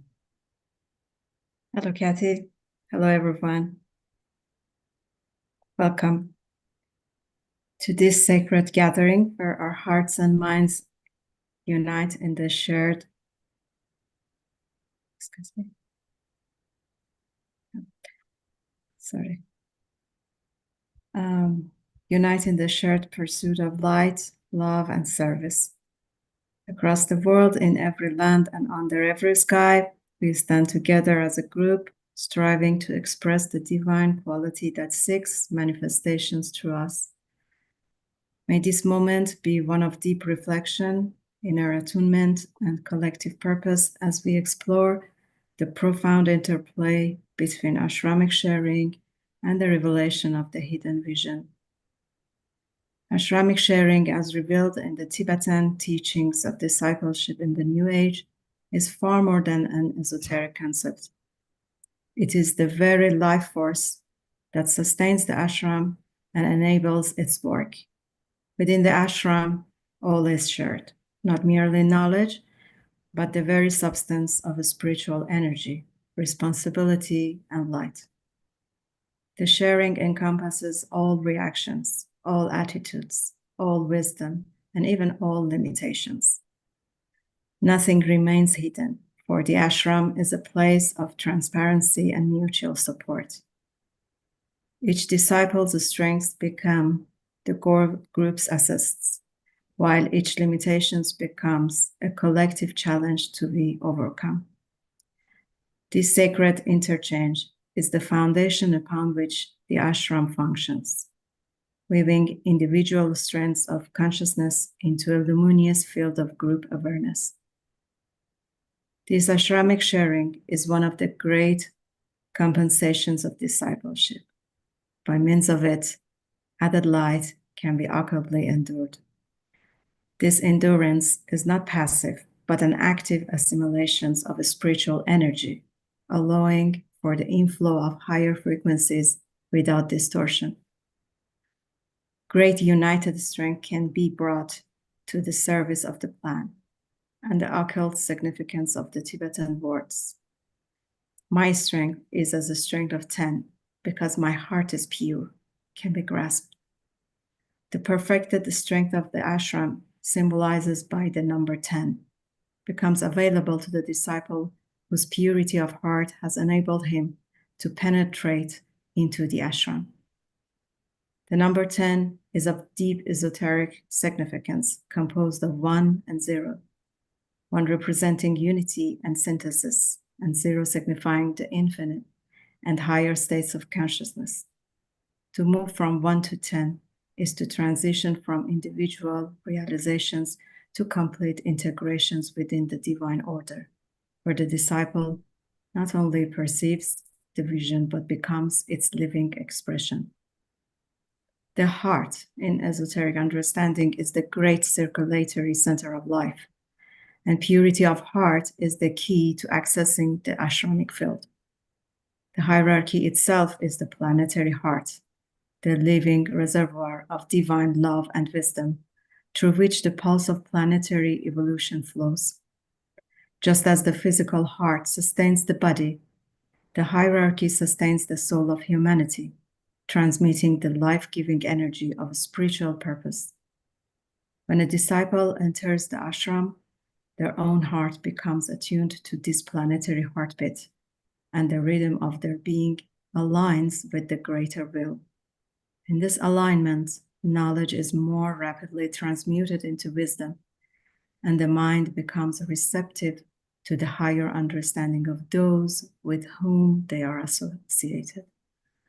Gradually, the disciple contributes their own quota of light and understanding, supporting those just entering and standing alongside those who are their equals in service. Ashramic sharing is not only a privilege, but a responsibility. To participate in this sacred interchange requires a level of self-surrender that few are prepared to embrace. It is not merely about receiving light, but learning how to hold it and radiate it in a way that benefits the whole. Each disciple carries the way of the group's vision, and in turn, the group carries the way of each disciple's unfoldment. This mutual exchange ensures that no one walks the path alone. The strength of the ashram is derived from this unity, for it is through collective realizations that higher truths are anchored into the world of form. Ashramic sharing is also a safeguard against illusion and personal ambition. The individual disciple, if left to their own devices, might misinterpret the inflowing energies or distort the vision according to personal bias. But within the ashram, the clarity of the shared vision serves as a corrective lens, ensuring that each fragment of truth finds its rightful place in the greater synthesis. The group serves as both a mirror and a stabilizing force, reflecting back to the disciple their strengths and weakness, while maintaining the steady rhythm of hierarchical alignment. This principle is inseparable from our conference keynote.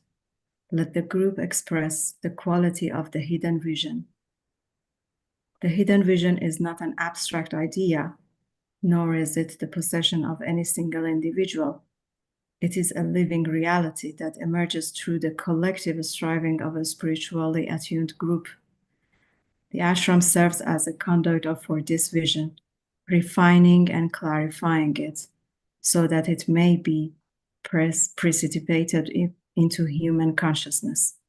Just as light refracts through a crystal, so too does the vision become manifest when the group is properly aligned and pured and in rhythmic harmony with the divine plan. The year 2025 marks a significant moment in planetary evolution. We are gathered at this time as fellow companions in a period of great transition, where the externalizations of hierarchical energies is accelerating. Our role in Ashramic sharing takes on new meaning, for we are not only recipients of this vision, but active participants in this revelation. The energies of synthesis are pressing upon humanity, calling for a new level of responsiveness. Our place within the Ashramic field is to stand as points of reception and distribution, anchoring the inflowing currents and ensuring their proper expressions in the world. The more we engage in Ashramic sharing, the more we become transparent to the higher energies seeking expression. In this transparency, the hidden vision ceases to be hidden. It emerges as the guiding light that directs our work in the world. To share in the Ashramic life is to stand in the radiance of a greater truth, one that calls us to externalize what has been inwardly revealed. The strength of Ashram lies into the power of one, but in the unity of many. Each disciple, by offering their light, their service, and their understanding, contributes to the revelation of the vision.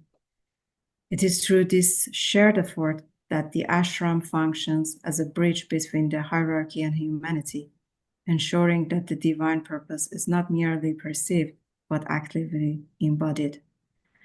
Thus, as we reflect upon our role as bearer of the hidden vision, let us recognize that it is not ours to keep, but ours to give. The ashram is a living mandala of forces, and within it, we each hold the point of radiance. As we merge our lights, the vision clarifies and its quality shines forth, illuminating the path ahead. May we stand as one, as a group consciousness, unwavering in our commitment to express the highest that is seeking entrance into the world. And in this expression, may the hidden vision at last become a revealed reality. Thank you.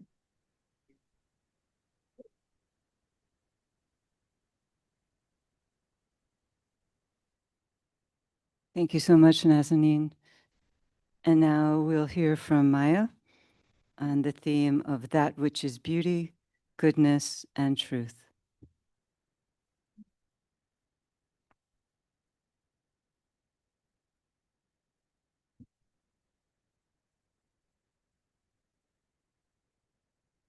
I don't know about you, but I'm feeling just very full right now. We've heard a lot of really amazing talks, and I guess mine will be the last one before we have our panel. Okay, thank you.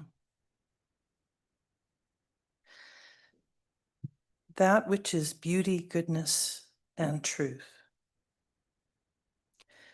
As we enter the Aquarian age, humanity is reaching once again for those streams of consciousness and those thoughts and ideas which have perennially been called the mysteries.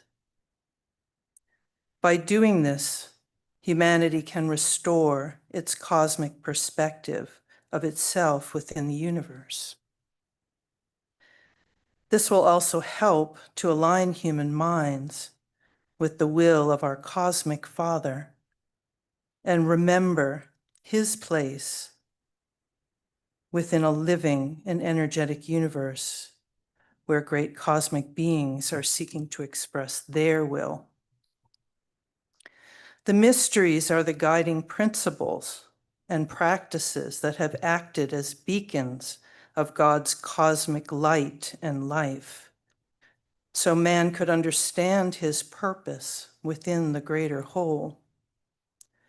They have been universally preserved and articulated through all religions, philosophies, and spiritual paths. They have assisted humanity for millennia in the perennial task of seeking to answer the spiritual injunction, know thyself. As the new group of world servers advances spiritually, and as humanity increases in its ability to respond to these perennial and spiritual principles, our efforts to express them more effectively will become more potent. These cosmic spiritual principles, known as beauty, goodness, and truth, have been a part of man's universal search for meaning since the beginning of his perception of God and his will for him on earth. These qualities of the soul can also be seen as representing as much of the spiritual triad or the mind of God as man has been able to conceptualize, understand, and express in his time on this planet.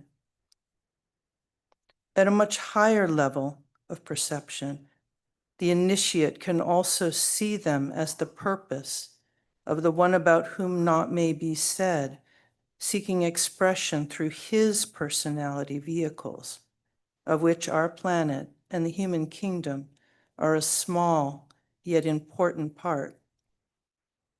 They are therefore important for us as they help us to simplify our work in manifesting God's will within humanity and on earth.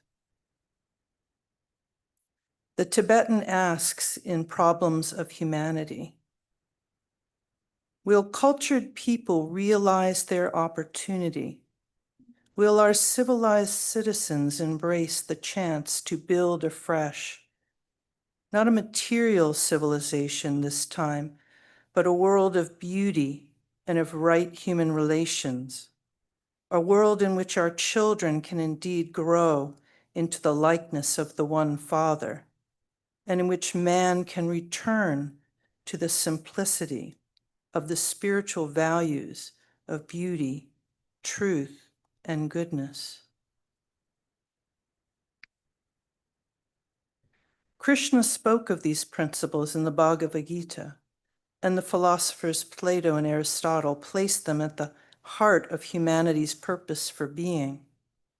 We also find them mentioned in by the Tibetan in Rule 14 for group initiation, where the group is instructed that through alignment with them, we build the antakarana and express the purpose of our group life and activity. When constructed, this channel of cosmic energy enables us to help humanity express its potential at a more profound level, hastening the plan's manifestation on Earth. The purpose of the new group of world servers is to assist Christ's return, and through the widening and strengthening of this channel of divine energy, his light and love can reach humanity to achieve its evolutionary goals. The hidden vision mentioned in our conference keynote is the plan, and the energies of the spiritual triad can be understood as expressing through the qualities of beauty, goodness, and truth. Truth is the energy of God's will, which gives humanity a vision of its purpose as held within Shambhala, or the head center of the planetary logos, where the will of God is known. Goodness is the energy of God's love and gives humanity the ability to express group consciousness. As the new group of world servers, we are demonstrating group love for humanity as a promise for the coming age. Beauty is the energy of God's light, which gives humanity the ability to express his creative intelligence on the material plane of human and planetary life. As the Ajna center of the Lord of the world, our group holds this hidden vision for humanity. And as a petal in the heart center of the one about whom naught may be said, Earth is destined to demonstrate God's love through myriads of forms to express that love. As the new group of world servers, we are acting as John the Baptist, heralding the return of this cosmic energy as an expression of his love. We are also like John the Evangelist, proclaiming and attempting to demonstrate the perfect expression of that love through our group consciousness. The coming cyclic return of Christ will bring this energy of life and love, and channeled through our group Sutratma and Antakarana, this monadic consciousness will renew our group purpose to express the will of God within humanity. As we channel these energies within the human kingdom, we will also help man restore his cosmic relationship with God. The power of sound, color, and vibration are also being used by the group to hasten the expression of these cosmic energies through mantras, invocations, and affirmations. The great invocation, with its seventh ray power to manifest, has given the group the ability to condition matter in assisting with this future destiny. The mantra of the new group of world servers is an example of the group's invocation of these triadic energies, and each use of its carefully chosen and constructed words of power help us to express these divine qualities of goodness, beauty, and truth within humanity.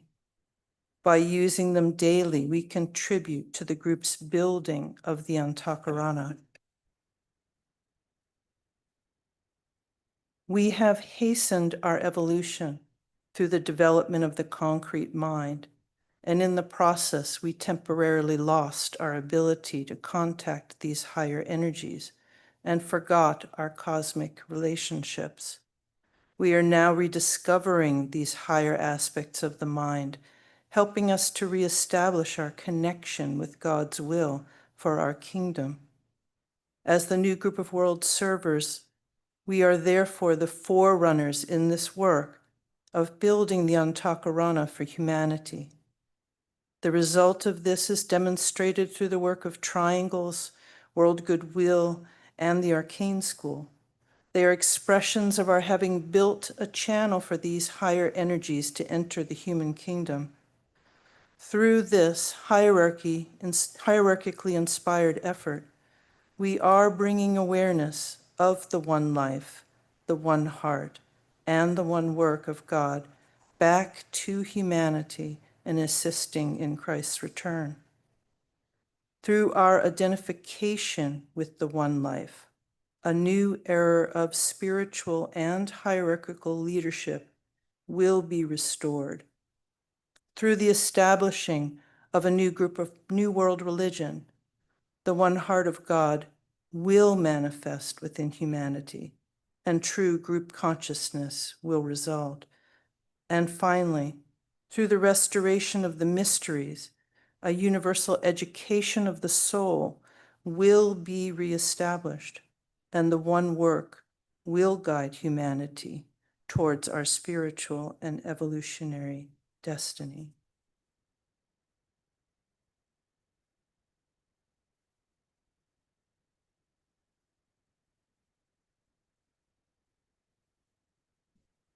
Thank you so much, Maya. And now we come to the final session for right now, which is we really are not going to speak so much about our theme here.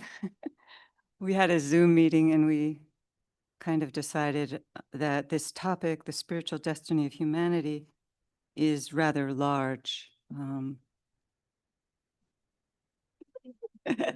Yeah, but it is based on the whole premise behind our keynote, really, because if you've seen those 4 passages in Esoteric Psychology 2, where he gives the spiritual destiny of humanity in such incredible terms that it's just so inspiring that we'll become a station of light, not only within the planet, not only within the solar system, but within the cosmos, humanity.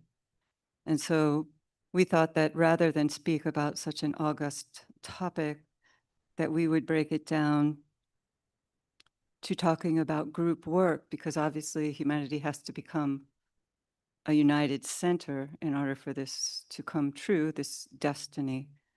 So we wanted to, at first it was Nazanin who was going to speak about group work, but then all the rest of the group members said, well, I want to say something about group work. And so maybe we'll start with Nazanin, if we could have her up on the Zoom. Nazanin actually is not there. There was a fire in her building. So it's not serious, but she had to, I think it's, I don't think it's that serious, but she just had to go outside, tell the fire alarm is taken care of. She said she'll probably be back by the end of the panel. She'll be back. I should have just said she was gone temporarily, back at the end, yeah. She'll probably be back by the end of the panel, she thinks, yeah. The fires of group work here. So who would like to start sharing a few? You could share in the theoretical aspects of group work, but also in your own experience of working in groups on the physical plane. You want to That start? me? No, not. You don't. Well, I thought it was interesting though, getting blasted all of a sudden by a hurricane. No, it's interesting during the break. Mitz and I got into a little conversation about communities that we had been part of, like spiritual intentional communities, and trying to do group work over the last 30 and 40 years. And, now we're here having taken some of those lessons. And I thought it was interesting too, that listening to both of your talks about redemption and about expression, obviously the problem is always the balance between the ego and the group will. And, as we're trying to aspire to this identification as the new group of world servers, to really become a channel for light, that involves having to disidentify with personality nature so that we can really become a group, a cooperative group. And that was the same problem that I saw in the communities I was part of. It was that struggle between the individual and the community. And when the individual or the ego got too much in the way, the group fell apart. Or even in a group where there was a leader, it was the challenge of how can you be a leader and selfless and cooperative with other people who all have their own roles in the group. So it's an ongoing, very important conversation we all have to have, because if we're all trying to do group work, it's going to come up. It does work. Okay. Just to add to that, I think when you talk about the group, you can see a group as a physical unit of individuals, which is what we were talking about if you talk about communities. But you can also see a group on a more abstract level. And that's what I learned in my experience. I've been living in such a community, but when I came more involved in the Arcane school, not the teaching of the Tibetan, because many communities are based on the teaching of the Tibetan, but you can explain the teaching of the Tibetan in so many ways. So the concept I liked very much, and of which I'm now part in Geneva, is the concept of groups within the Arcane school. Each degree is a group of people. And the whole Arcane school is a group of people. So I think that is we are all talking about group, but the concept of group is so much wider. And I would stretch it even more, but that I have to be careful because originally I'm a scientist, and once you're a scientist, you stay a scientist. You can't escape from that. But science in itself, first of all, it is a total energy. It's the fifth ray. But scientists are also a group. Just to tell you, when I was studying, that was in the 70s, the Cold War, the Iron Curtain. But we were working with the Russians. For science, the political divisions don't exist. Even now in the ISS, the International Spaceship, there are Americans and Russians working together. And they do need to work together because otherwise it doesn't work. So this group goes through the political divisions, the economical divisions, etc. And I think if we talk about the new group of world servers, that's also going something that goes through all the divisions which you see in the world. I'm pretty sure we don't talk about it very much, but I've been think about China, that's 1 billion people. I think there are plenty of new group of world servers even there. Only we don't hear very much of them, except if we go to the more subtle level. Okay, so much. Yes, I've basically worked in one group, the Arcane School group. It's 5 o'clock, so could we just link up? Why don't we, before we carry on, just take a moment of silence to link with the inner planes and the events that are going on there, and with the outer planes of all of us who are linking with each other throughout the world.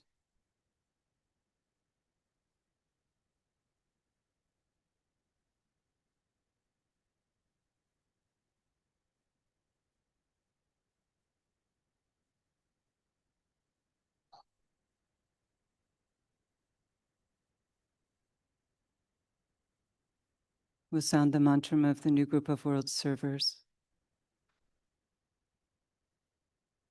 May the power of the one life pour through the group of all true servers. May the love of the one soul characterize the lives of all who seek to aid the great ones. May we fulfill our part in the one work through self-forgetfulness, harmlessness, and right speech.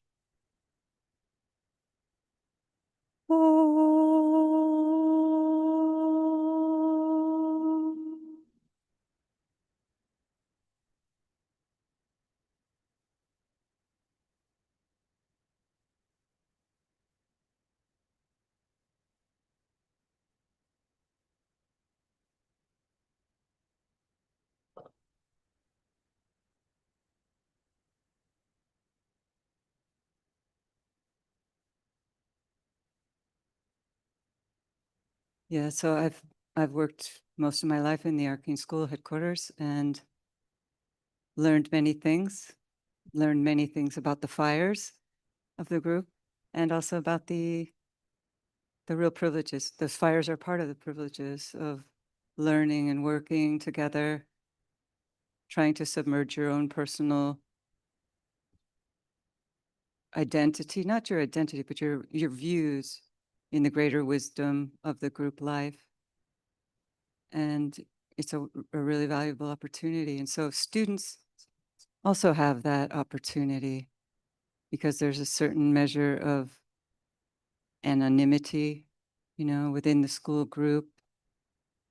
And so we have to keep in mind that although we're not personally connected with all of these people that are also part of the school, we are part of one whole, and we have a real need to meet in the world. And just to say one other thing, in terms of the transition that we're going through now as the new group of world servers, the stage of the forerunner ends, I wondered if our work as the esoteric heart of the new group really has the opportunity to work more effectively with hierarchical intention, with those who are working in the hierarchy, standing in that center, to form a bridge that will connect that hierarchical center with the entire group of the new group of world servers. So we're becoming a different type of bridge, a higher bridge in consciousness. The fire's over, Nazanine's back, yay. Sorry. That was a quick fire. Okay. So just to say, Nazanin has been working in a very potent group in Toronto, Canada. So why don't you share a bit about your group up there? Thank you. And sorry about what has happened. This is Canada, you know, when alarms actually rises, you have to evacuate the building. I'm sorry. So what I've come actually to feel over the years in that group, especially a spiritual group, is not just a set of people coming together to do a task. As I feel that it's just a living being, and it has a life on its own. So from my experience working with the people here in Canada, the group invites the right people at the right time. It seems to select individuals not through other choices, but through inner calling. And when someone joins and starts to grow, it's not for their personal success or self-development, but because they are ready to carry more light for the sake of the humanity. So that's the reason we are actually gathering here over the 7 years, more than 100 people here. But right now, only 15 are remain. So half of them are left the group. And the one who accepts the responsibility will stay and work quietly, deeply, and consistently. And it's just like a family. You know, the first people come to the group, they're just like the grandparents. And they actually developing and spreading their lights, their love, and their experiences to the new people who are joining the group. So in my group, I often think that it's also is a full-time service as well, not in terms of hours, but in awareness, because I try to wake up each day with this task that how can be a little more light today? And it's not something separate from our daily life. So we are practicing it in our group. It's being aware of the soul, aware of the where I am and what I'm here to radiate. So the part of that is learning and understanding that the soul wants to be present on earth and through us. So that is the only responsibilities that we have. This is how we should actually do our work. Also, there's something very beautiful I've experienced it again and again with my group, is that the sense that the group has its master and that the master's energy circulates through all of us, not one in the center. We are all like the points on a circle, equal, sharing the same center.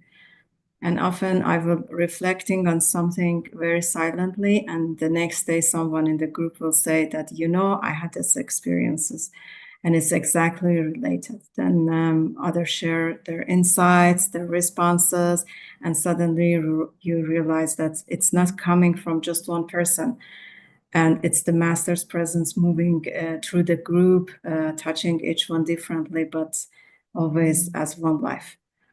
So I think this is what the Ashramic sharing means to me. We are not walking this path alone, and we are not just exchanging ideas. We are part of a living current and the shared field of light, and moves through the group as a whole. So, and when that happens, the hidden vision starts to become a little more visible together and as a group.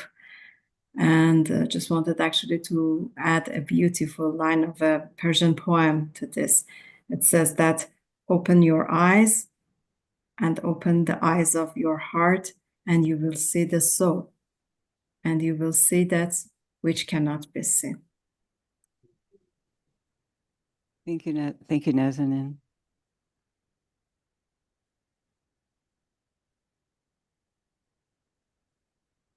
And then the second part of our decision as a group was to say some thoughts about one of our particular interests in terms of the new groups that are forming in the world. And so Minsa, could you share something with the group about some of the developments in the new science that you're so involved About with. science. Yes, there are two lines. One is more in, I would say, the psychological science, medical science, and things like that. There is a whole. I cannot say that there is a paradigm shift. You know, everybody's talking about paradigm shifts. That's not my way of seeing it. I never did how you call that surfing, but when you surf, you have these waves, these long waves which come. And I think science is just on top of such a long wave, just before it will topple and something will break through. But there's really something phenomenal going on. I'm here thinking of what is called the scientific medical network, but not only, there are more. And the basic thing is, a few decades ago, for a long time, consciousness was a byproduct of our cerebral blips in the brain and things like that. This has been totally turned around, and those people now see see consciousness as a starting point, as a basis. They will explain it in terms of information technology and things like that. They are scientists, so they will not use our vocabulary. They have their vocabulary, but it comes very close to our point of view. So that, I think, is a very, very positive thing. Another thing is that science is very slow in moving, and even we ourselves. I just want to take the opportunity and not to criticize the talks of today, but this morning I heard, yes, quantum mechanics explains now that the black hole is radiating energy. Why? Well, we do see the energy. That's for sure. We measure the energy. We can measure the radiation, etc. So there is. We know where it comes from. We know the point. We have satellites who can find it. What's my point of doubt? Let's put it cautiously. The black hole. What's the black hole? Did we see the black hole? Can we explain the black hole? Well, everybody said yes, because in my talk I said I was taught to say that astrology is nonsense. Well, we are taught that there are black holes. And I will say you, there aren't. From an esoteric perspective, if you look good at the secret, the secret doctrine, but also cosmic fire, and I'm not claiming that I know everything and I understand everything about it, but I know enough, there are no black holes. But we, and even us, and also the New Age movement, etc., quantum physics and quantum phenomenology and things like that are so interesting. And there are things which are true. I mean, we are now in an age where quantum technology is really, part of real life. We are getting quantum computers, which will be way more faster than the original computer. So there are things which are true. But there are also things which are not. And that is where science is so strong. And they use now also the marketing technique. So everybody thinks, yes, there are black holes radiating energy. Well, I tell you that there are not. So that is that's one thing. The other thing, just to conclude on that, that's the part of what we call the electric universe, and also free energy and things like that. I had a discussion, I will continue that discussion with another co-worker, and there things are going on. There are promising experiments being done, but at the same time, it also takes a long time. And there again, if you look into cosmic fire, the release of energy of the atom cannot be separated from the consciousness of humanity. And this is something, the people in the technology who do the experiments in the laboratory, they have no clue about the consciousness of humanity. They do their work, and they should. They are probably the ones who push the borders, and I hope they succeed. I really hope. But at the same time, I'm aware, yes, consciousness of humanity plays a role. Imagine nowadays we would have free energy, an infinite amount of energy. Is humanity ready for that? I just raised the question. I don't give the answer, but I raised the question because I know the question exists. I think an important aspect of that question is, if it is to be free, how do we protect it from the hands of those who would not want free energy and want to capitalize on it? Well, that's exactly part of the question of the human consciousness. We all know nothing is black or white. It is always a balance between the two, whatever you're talking about. And I think, but it depends on human consciousness. I'm always impressed by the huge questions Einstein had when the bomb was developed. He knew perfectly what was going on, but he also knew the ethical things. We did it. Okay, that's a human responsibility. We are still living with the consequences of it. Now, and I won't go too long, but we are now going on with artificial intelligence. The same questions, the ethical questions are coming, or they are there, they are on the table. And that's part of our human consciousness, our responsibility. And there, if you talk about the new group of world servers, we also have a role to play, to not to impose things of like that, but to raise the awareness. It is a tricky thing that is going on. There are good things, very good things, but there are also, and we know, and these questions come over and over again, and they are part of science or technology, whatever you want to call it. So I'm optimistic, but with caution. Well, we don't have much time. So Maya and Nazanin, if you could just share a very brief few statements about, Maya, you were going to share about esoteric education. Perhaps you could just share a few thoughts about that. And then Nazanin will share a few thoughts on the religious, new world religion evolving.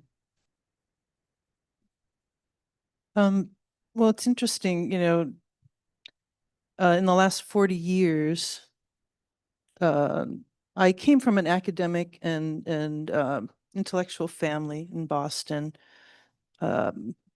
university professors, Harvard, you know, very well educated. But in the 80s, when I was getting ready to go to college, I was finding that things had become very splintered and specialized in the academic field. And I was extremely turned off by that. I had a very synthetic mind, and I was always looking for wholes rather than parts.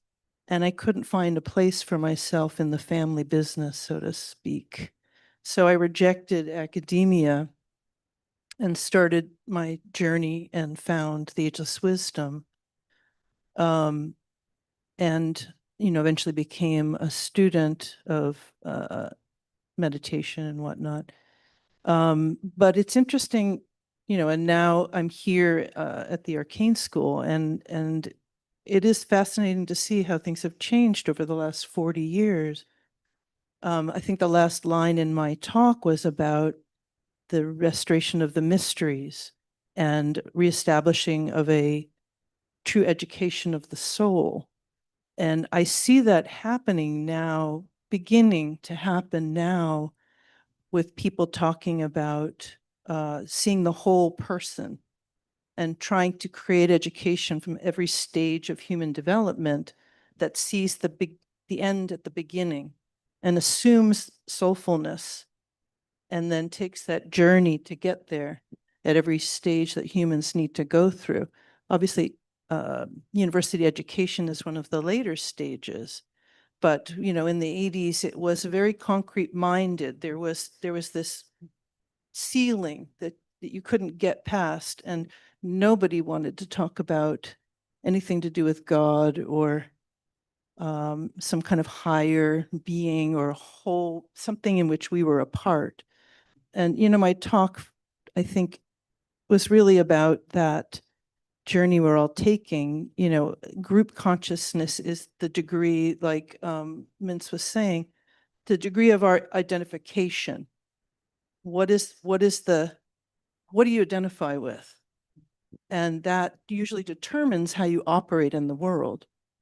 And we all have various groups that were identified at various levels. But I think there's a shifting and changing with the restoration of the mysteries and really returning to a holistic sense of being, and the future of, let's say, esoteric education is, I think, very well defined by the Great Invocation, which keeps using terms like restore, return, because I think it's about that cleavage that happened with our developmental period of using and learning to use the concrete mind that humanity had to go through. But now we've discovered the limits, and we're trying to restore and return to some of those ageless truths, that ageless wisdom, and that was present in the mysteries, so that we can really operate from that whole perspective again, with everything we've gained along the way, and then more than that. Thank you, Naz. And then a few minutes on the emerging New World religion. Don't hear you. We don't hear you. Yeah, sorry. I just wanted actually to add some small words about the New World religion. And what I can say is that, there are lots of differences between the people around the world, differences in their beliefs, in their races, in their social activities, whatever they are, education levels and everything. So I think that the New World religion will emerge through groups when they are attuned to the soul collectively and transmit love and light and a spiritual understanding. What we can do as a group is that we practice to put aside our differences, what it is in our mind, what we see is in the appearances of the people, and recognize that there is a shared essence of humanity in all. So when we actually look at each other, just try to imagine that which part of each person's what has this love and light, and it is similar to everyone. So the manifestations is different, but inside everyone is one. So if we can actually do this, so the New World religion will appear, and it arises as groups aligned with the soul and expresses unity in diversities. This is what we are trying actually to understand it and practice it here in our team. So that although there are lots of challenges, although there are lots of differences, especially at this time and at this moment of the world and these situations, by understanding each other's, by understanding what we are feeling, and by understanding the other's suffering, so definitely we will understand the better of everyone. So that will be actually make it radiant for everyone and service to the whole. Thank you. Thank you, everyone on the panel. And now it's time for Chris to lead us in the final meditation. So thank you.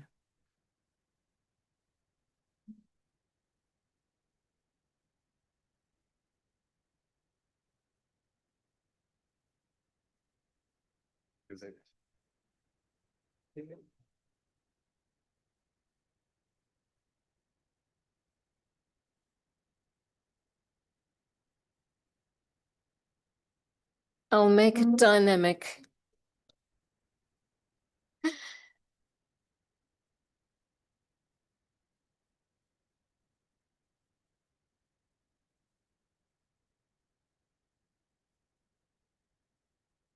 Letting in the light. Group fusion.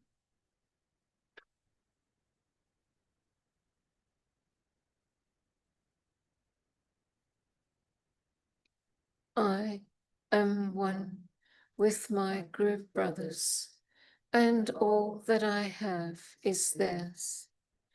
May the love which is in my soul pour forth to them.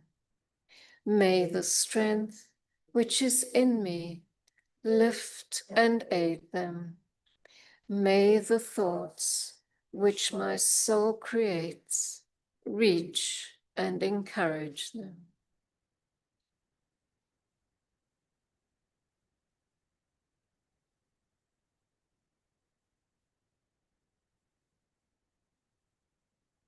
Alignment. We project a line of lighted energy towards a spiritual hierarchy and towards the Christ at its heart.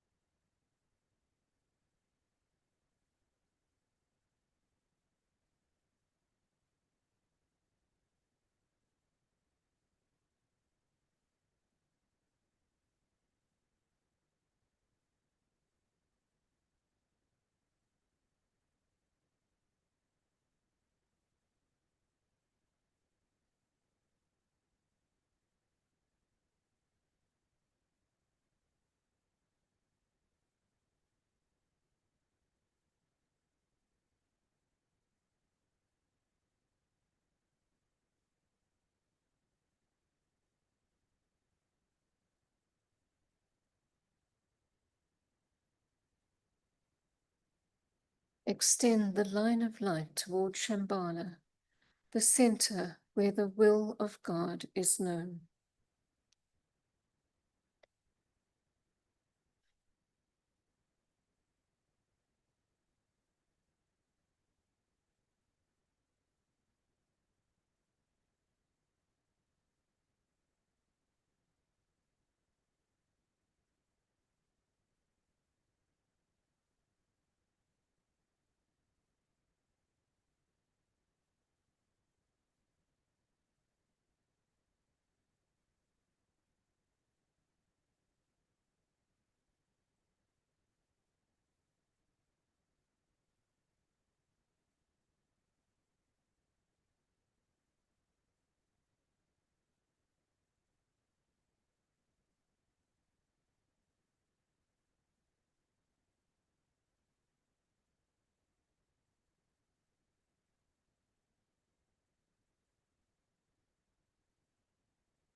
Higher interlude.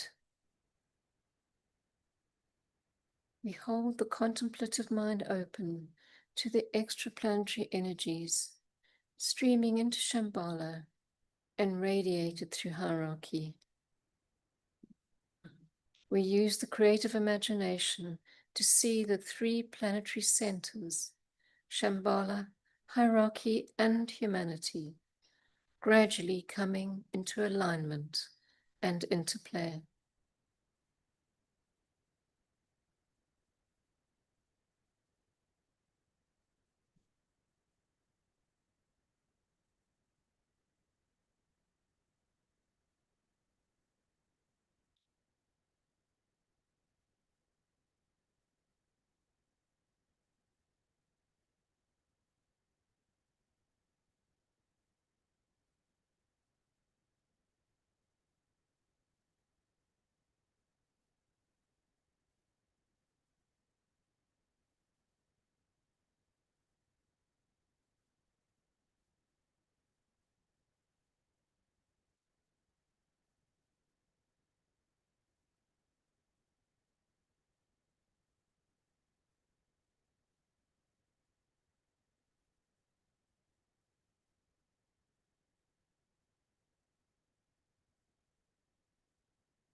Reflect on the seed thought. Let the group express the quality of the hidden vision.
Precipitation.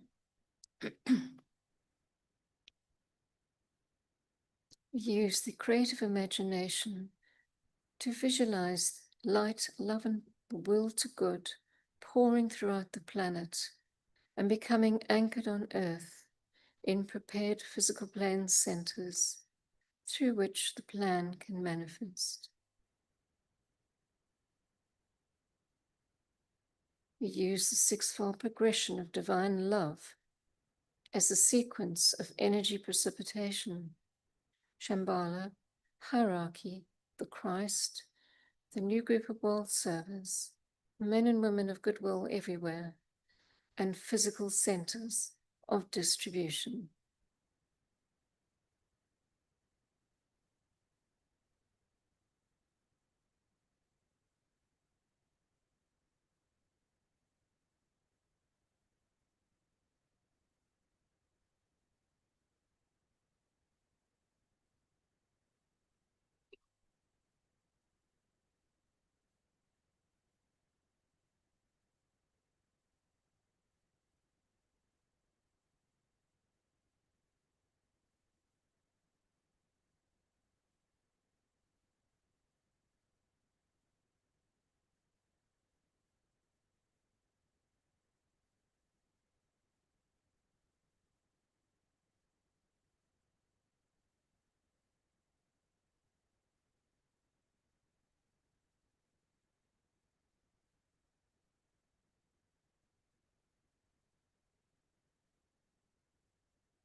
Lower interlude. Refocus the consciousness as a group within the periphery of the great ashram.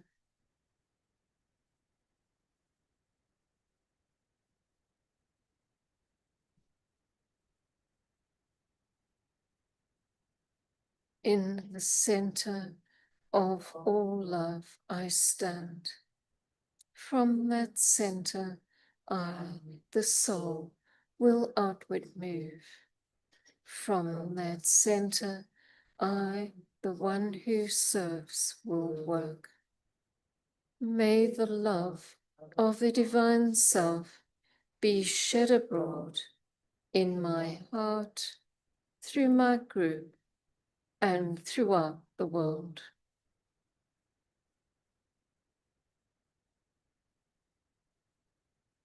We visualize the downpouring spiritual inflow released from Shambhala through hierarchy, streaming into humanity through the prepared channel. Consider how these energies are establishing the pathway of light for the coming world teacher, the Christ.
As the great invocation is sounded, visualize the outpouring of light, love, and power from the hierarchy through the 5 planetary inlets: London, Darjeeling, New York, Geneva, Tokyo, irradiating the consciousness of the whole human race.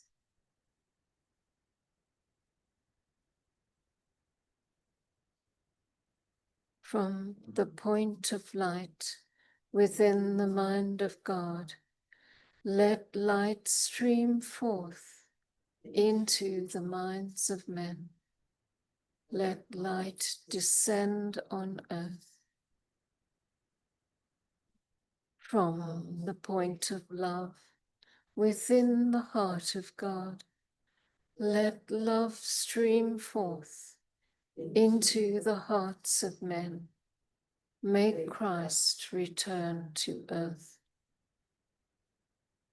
From the center where the will of God is known, let purpose guide the little wills of men, the purpose which the masters know and serve.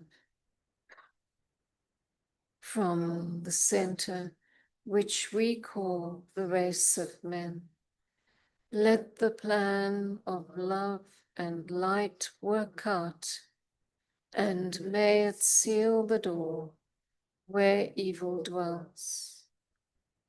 Let light and love and power restore the plan on earth.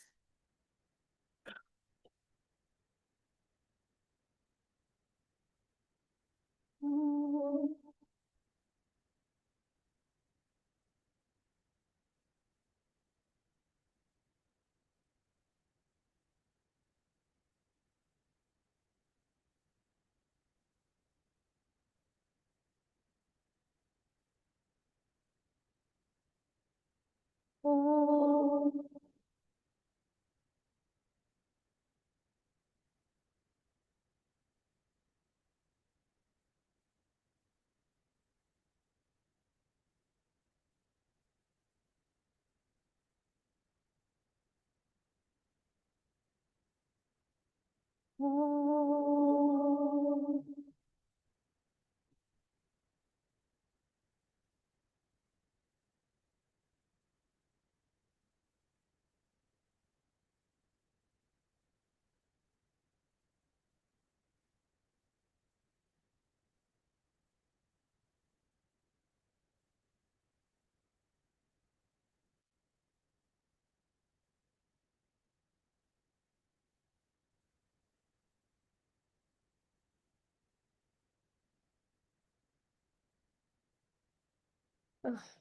it was a lovely day with some fantastic talks.